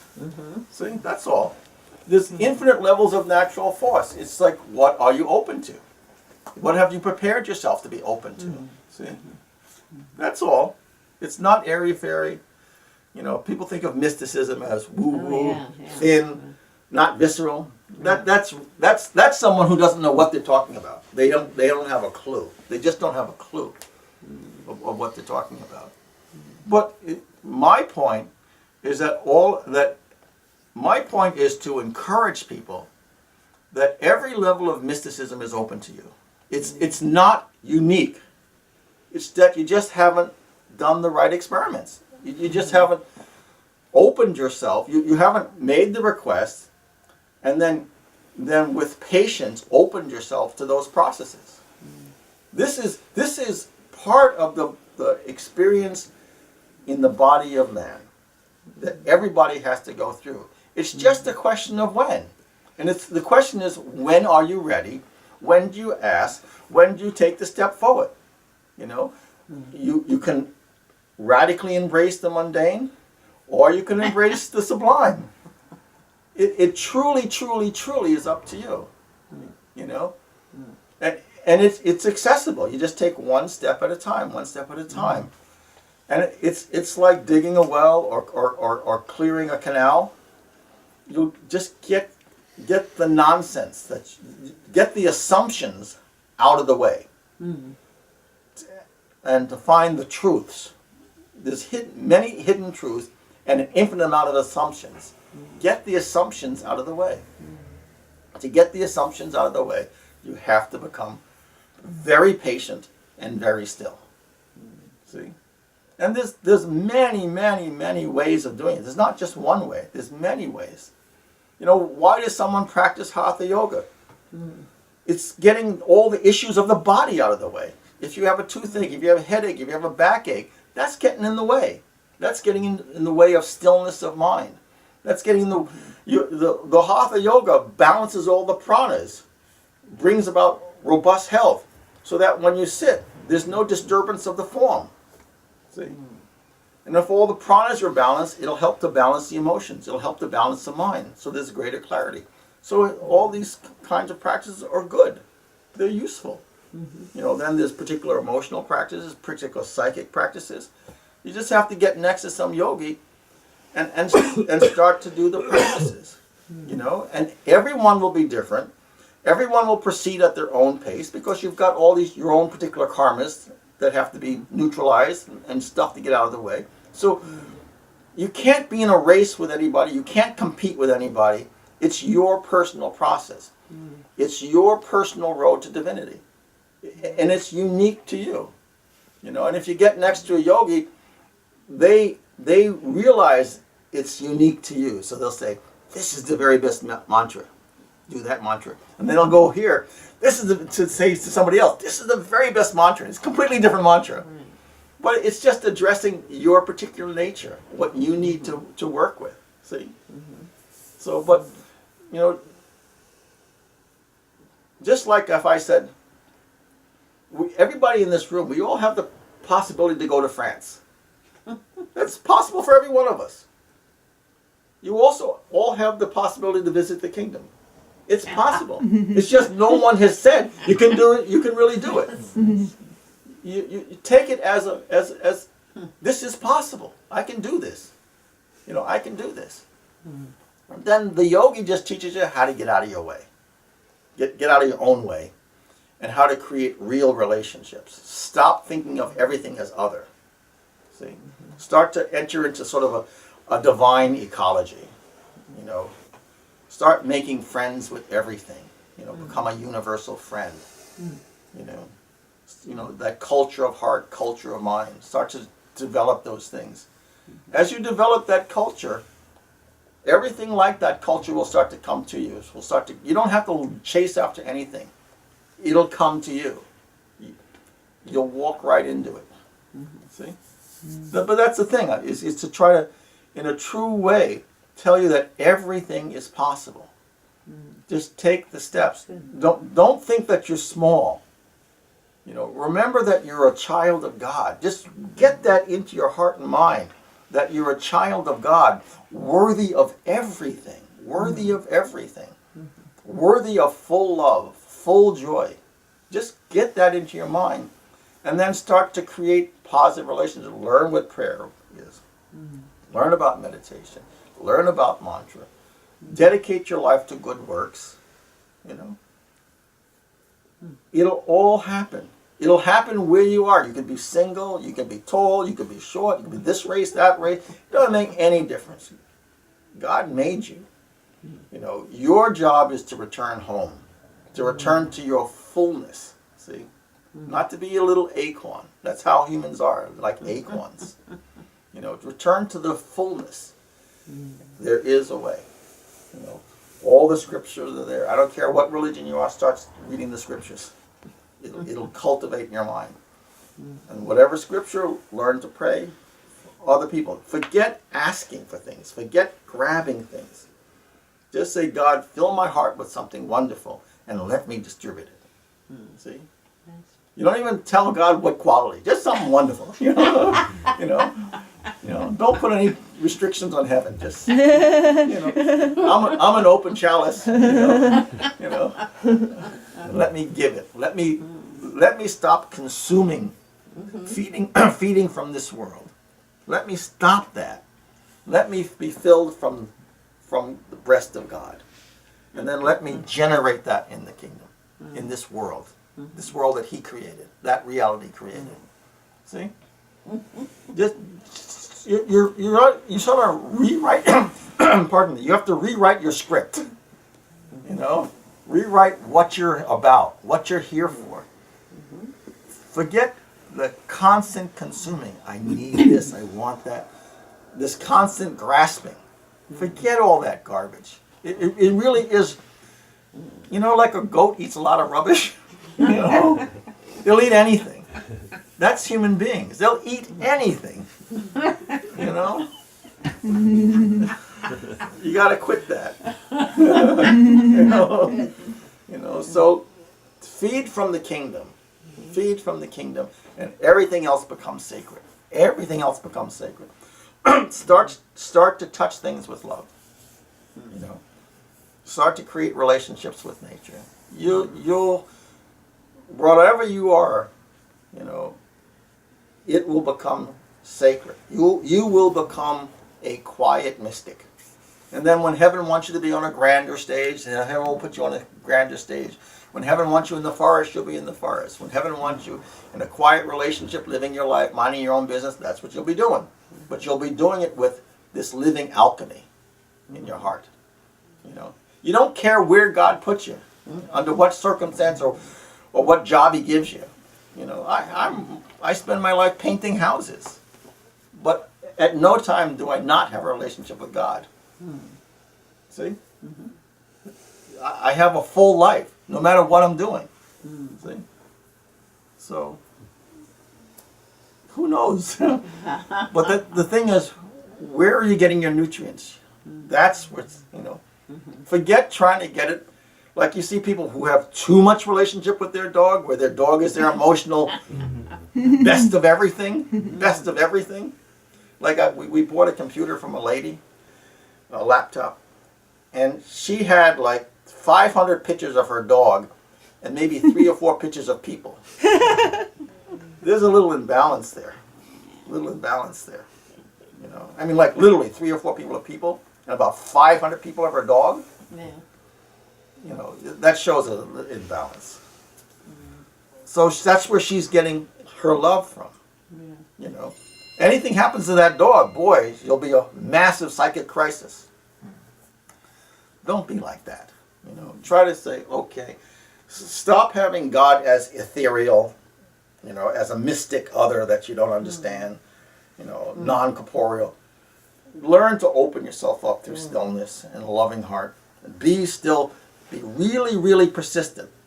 You see, you have to, in meditation, you have to outweight your own nonsense. See, you have to outweight your own nonsense. And this is where, like, you have a vision of a mountain. So everything in yoga, when we look at things, we see things in symbolic form. We look at a mountain and we realize one of the functions of a mountain is stability and patience. You know, and forbearance. It can bear everything. You know, it's there for ages and it's stable. So we take that vision of a mountain and say, I will be like a mountain. I will sit and wait. You know, I'll forbear all the nonsense that arises in me. And I'll be present. And I'll stand here waiting for the presence of God. And then when God sees that you're serious and not just a dabbling child, you know, throwing stones in the backyard, when heaven sees that you're serious, then the emissaries, the energies of God will start to come upon you. Then mysticism will grow. Because you showed you were serious. You have to show you're serious. So you sit and you wait. And it's like, come what may, I will be present. And then bit by bit, the different energies will start to manifest. And then a living, visceral relationship will happen. It's not airy-fairy, it's not thin, it's not ethereal. That's complete nonsense. It's complete nonsense. It's like if you have a really good relationship with your mother, or a really good relationship with some relation, and they hug you with full love and full embrace. That is far more like what it's like. It's far more what it's like. It's not other. It's a living, visceral, like your best friend, but more. To think about it will make you cry. You know, that's what it's like. That's why when you have that sort of internal mystic embrace, what are you looking for from other people? If you're emotionally full, are you really needy when you're going around? See, that's why I say a yogi is never lonely. They're never lonely. See, there's always this beautiful embrace inside. See, so when you deal with other people, you're not dealing with them to get something from them. You're dealing with them to share something with them. See? Now, I've just given you a really good example of what the yogi's life is like. You're dealing with people to share something with them, not to get anything from them. You don't need a thing from them. I don't need you to be my best friend. I don't need you to hold my hand. I don't need any of that, not a bit. But I do have the joy of sharing something with you, because something has embraced me and filled me, and it was wonderful. And who wants to eat a cake by themselves? You want to share it. You know, if you make this wonderful meal, do you want to sit down there and eat it by yourself? Or do you want to call all your friends and say, this is great? You know, this is great. You know, let's have a meal together. You have that unbelievable joy of sharing something that's wonderful. You want them to have the same joy that you have. I'm telling you the fact, that is what the yogi's like inside. Where they're saying, this is great. You know, and they want you to have the same feeling of joy that they have. That's what they want. See? So they get filled, and then they want to share it because it's just wonderful. It's a state of joy. There's no needy. Not at all. They don't want your money. They don't want your love. They don't care about your companionship. They don't care about any of it. But they do love sharing that communion. They do love sharing that joy. That's why they'll sit with you, eat with you, walk with you, be with you. Because the joy of sharing, they've been given so much that they want to share the treasury. That's a fact. That's the fact. They don't need anything from you. You know? See, so you move from, trying to get it from humans to getting it from the sublime, and it is so possible for everybody. But it does take a certain amount of psychological maturity. And that's where reading scriptures are really important. And reading the lives of saints are really, really important, because you can see their growth. If they're writing these biographies, and they'll tell you their warts and their troubles and their difficulties, and you'll see the arc of growth that they go through. That it's a relationship that you mature into.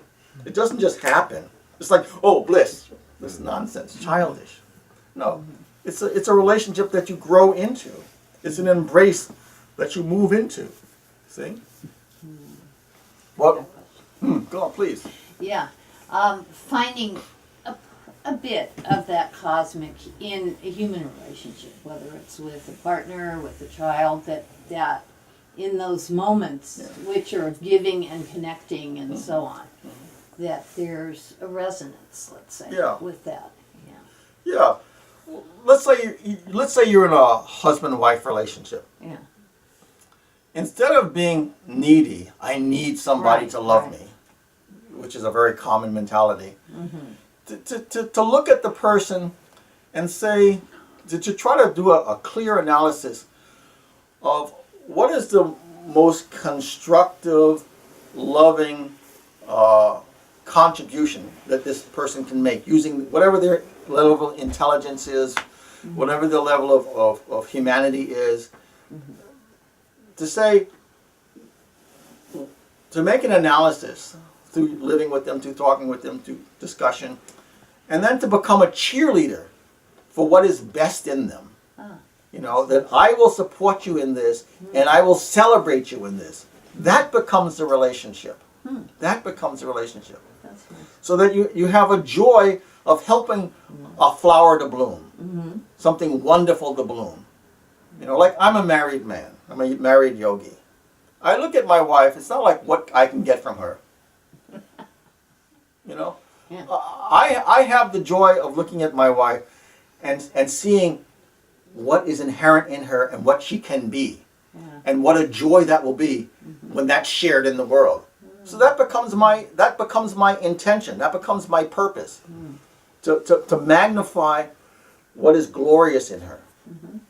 And to know that will be shared in the world. And that's it. I'm happy with that. I'm good to go. It's not what I can get. I don't really care. I'm okay. I'm already okay.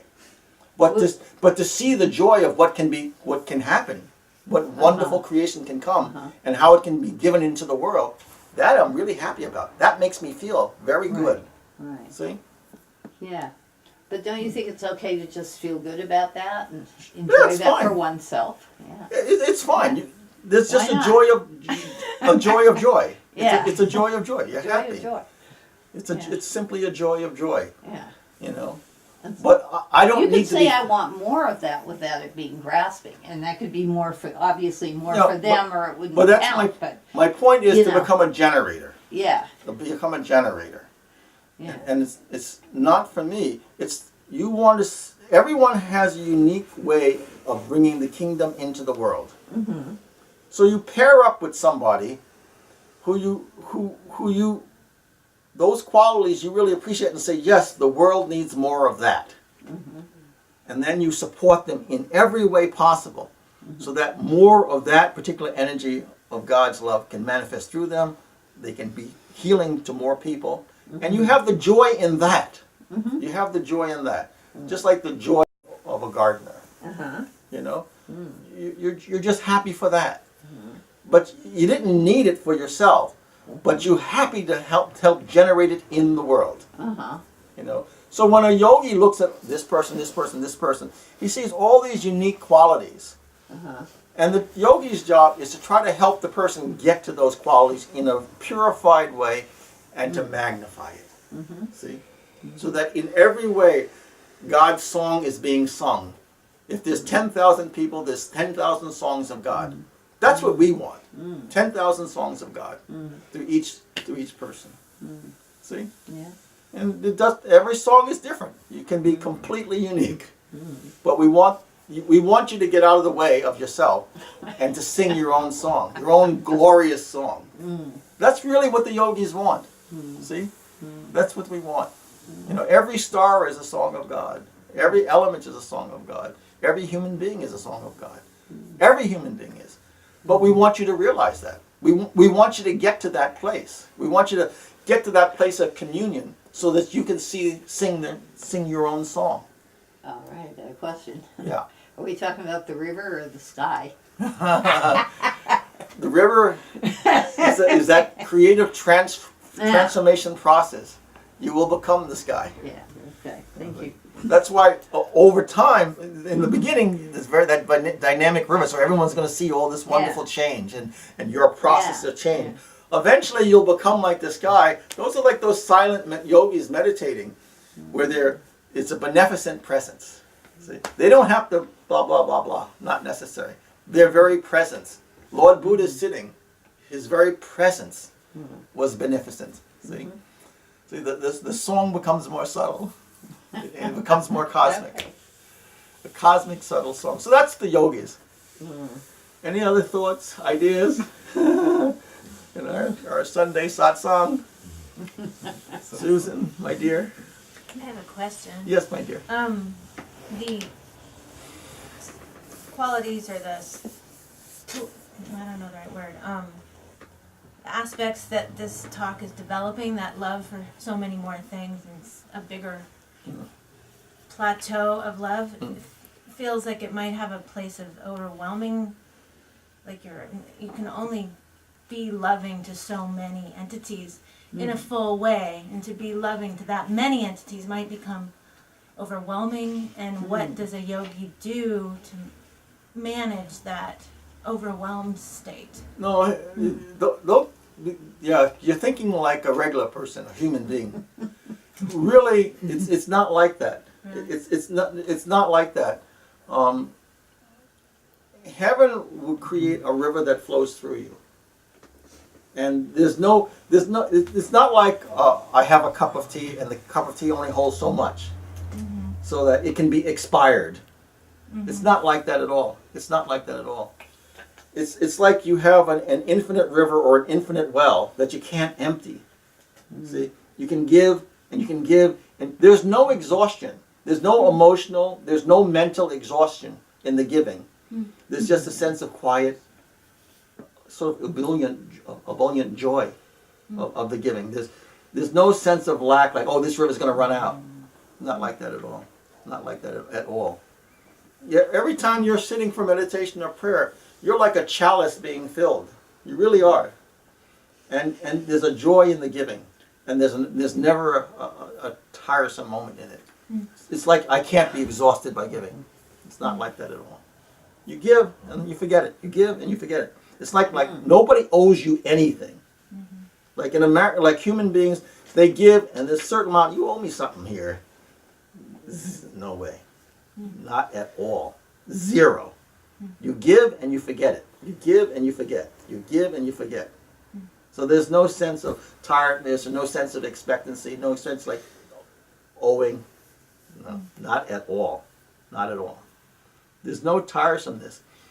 In your meditation, your personal sense of satisfaction and your personal sense of sort of a mind-blowing joy just gets bigger and bigger and bigger. But those are quiet interpersonal experiences. There is no sense of exhaustion. None at all. None at all.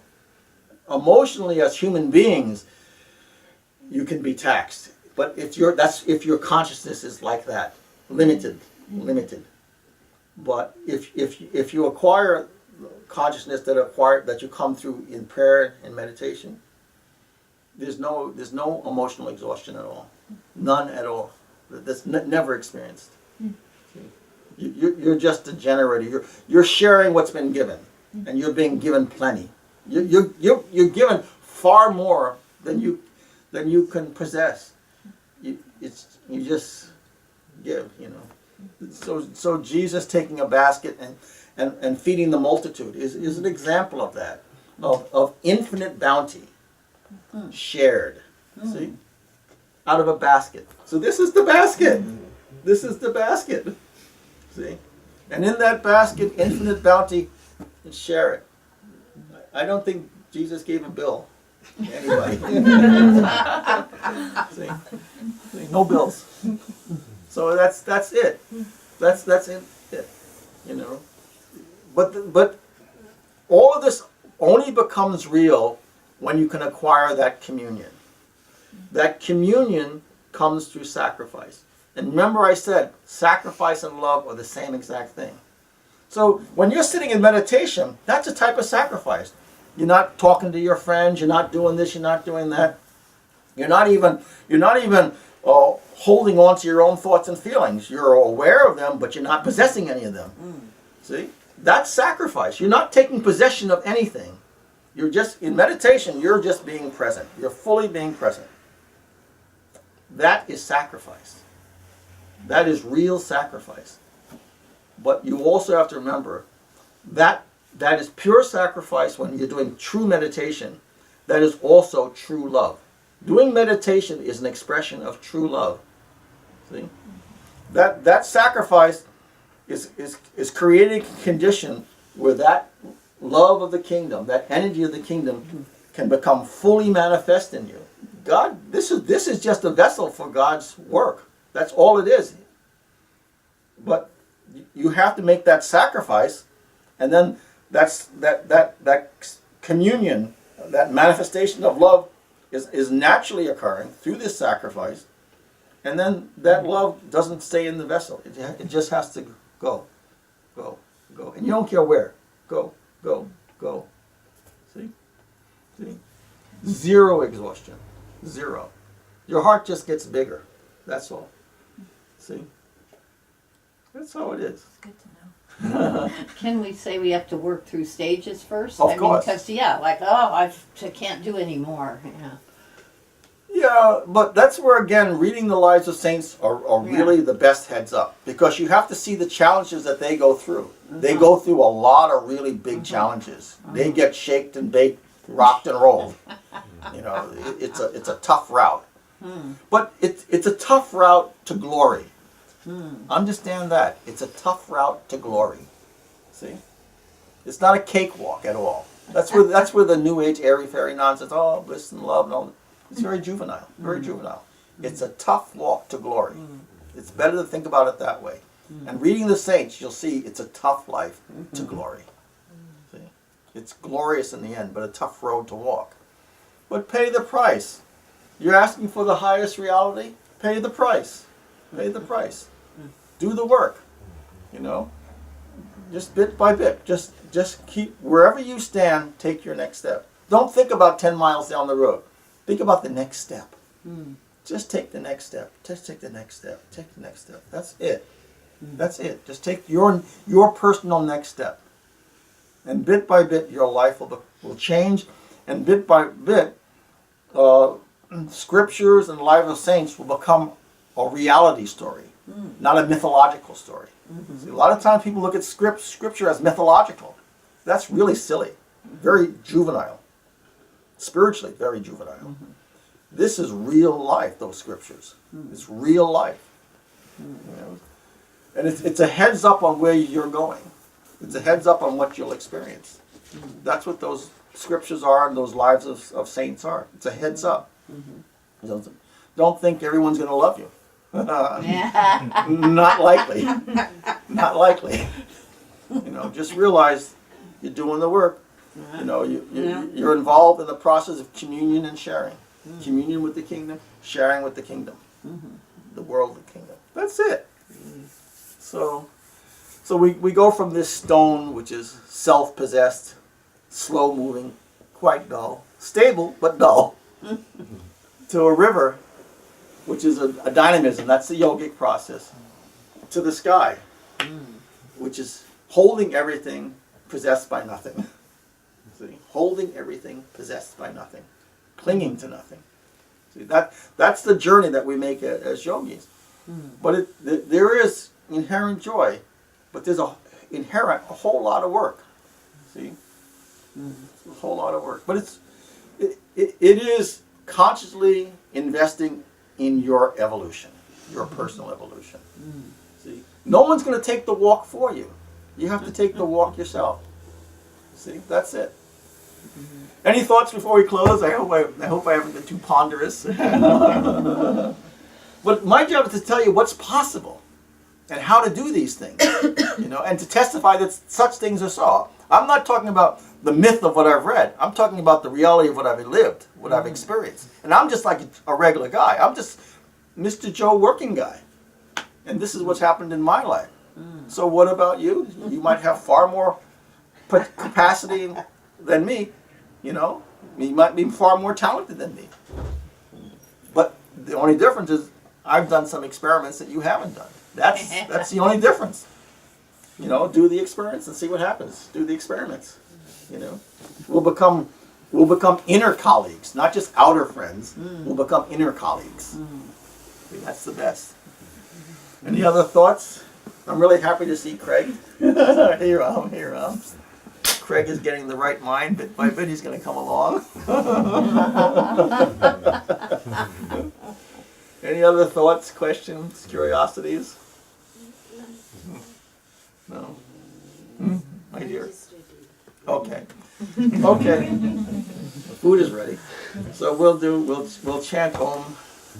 We'll chant Om 3 times and then just sit for quietly for 5 minutes. We can leave that running. And well, Om is the reality of divine creation. See, you know, all of this is Om. Everything that you see, hear, breathe, all of this is Om. But by saying Om, it reminds you that the seed of everything is God. Everything came out of Om. Everything came out of Om. So that means that everything came out of a sacred vibration. One seed to all of this multiplicity. That's Om. So by really appreciating what it is and allowing your whole body to resonate with that, deep hidden in your psyche is that hidden seed of what made us, what put us into form. That's Om. Om is the seed of the body of creation, the divine infinite seed. See? So it's not just a word. It's an expression that leads you back to the root of your existence and then beyond existence, to your cosmic reality. See? From saguna to naguna, to divine form to divine formless. See? As in that deep meditation, when you hear the cosmic sound of Om, which is that constant, that magnificent roar of the waterfall, you're at the pinnacle of manifest reality. And then in that roar, you're catapulted to beyond. You go from saguna to naguna, to the experience of samadhi, which cannot be discussed, no words can hold that. See, it's beyond mind. See, so how can you say it? It can't be said. It can only be experienced. See? So we'll chant Om 3 times.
gently take a deep breath in.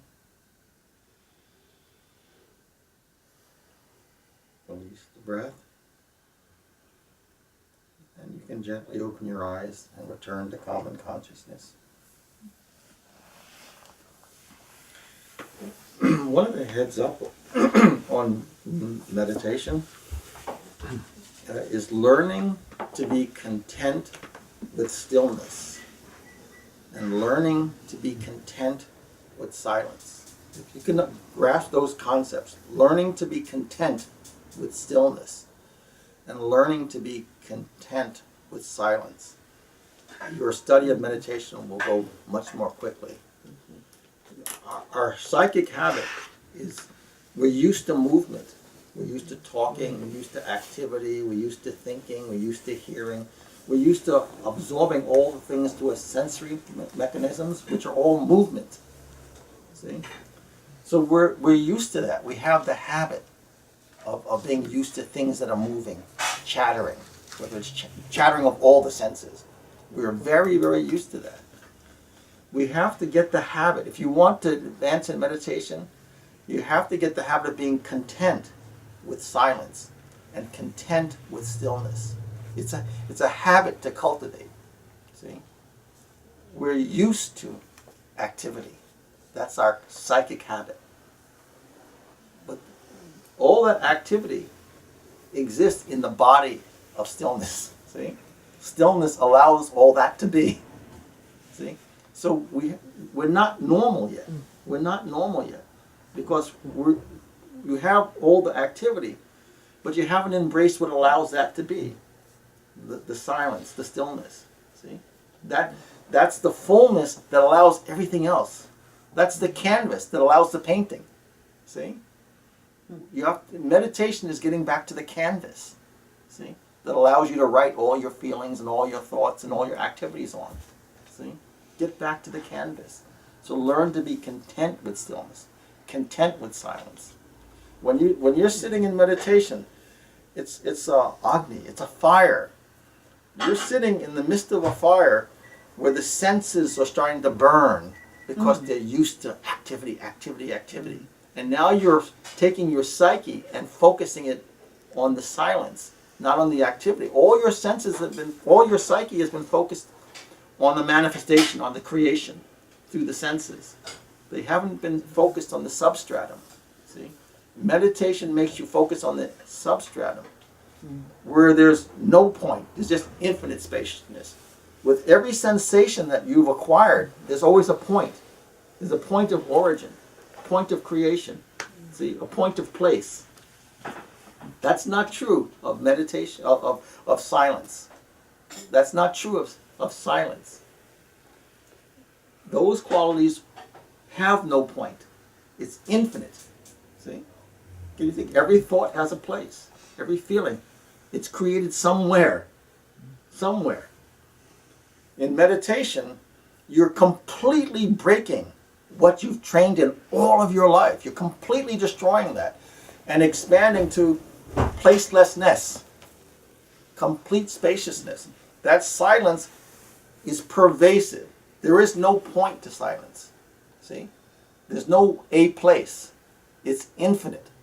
So you're grasping the other portion of your nature, the substratum of your nature you're becoming conscious of. That's what you're doing. Becoming conscious of the substrate of your fundamental nature. See? And that fundamental nature allows all your personal creation to happen. See? So one is a limited, again, so one is saguna, the other is naguna. Deep meditation is a naguna state. See? Without quality. One has quality, one is beyond quality. See? Every thought you have, every feeling you have, every sensation you have is of a quality. It has a quality. That's saguna, means in nature. Naguna, beyond nature. It is without quality. But it is real. It is just as real as what you have as quality. It's just as real.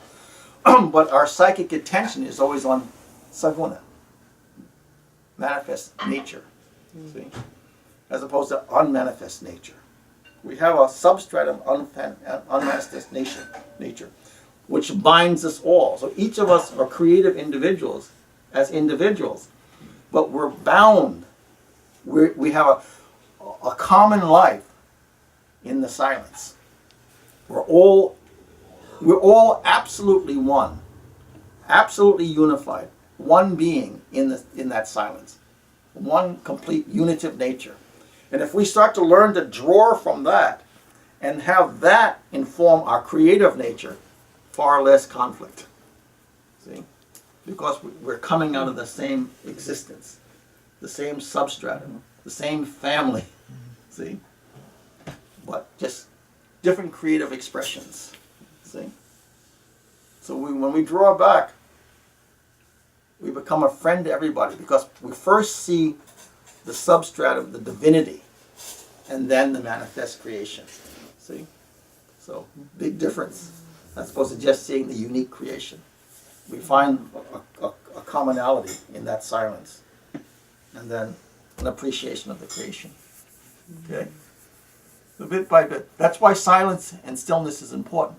Really, really, really important. You'll join with everything. You'll join with everything. And then, by using a mantra like Om, you'll start to understand the creative nature of creation itself, the creative nature of it. See? And then from that, you'll see, okay, the manifestation of mind, the manifestation of individualization, and then the manifestation of personality. See?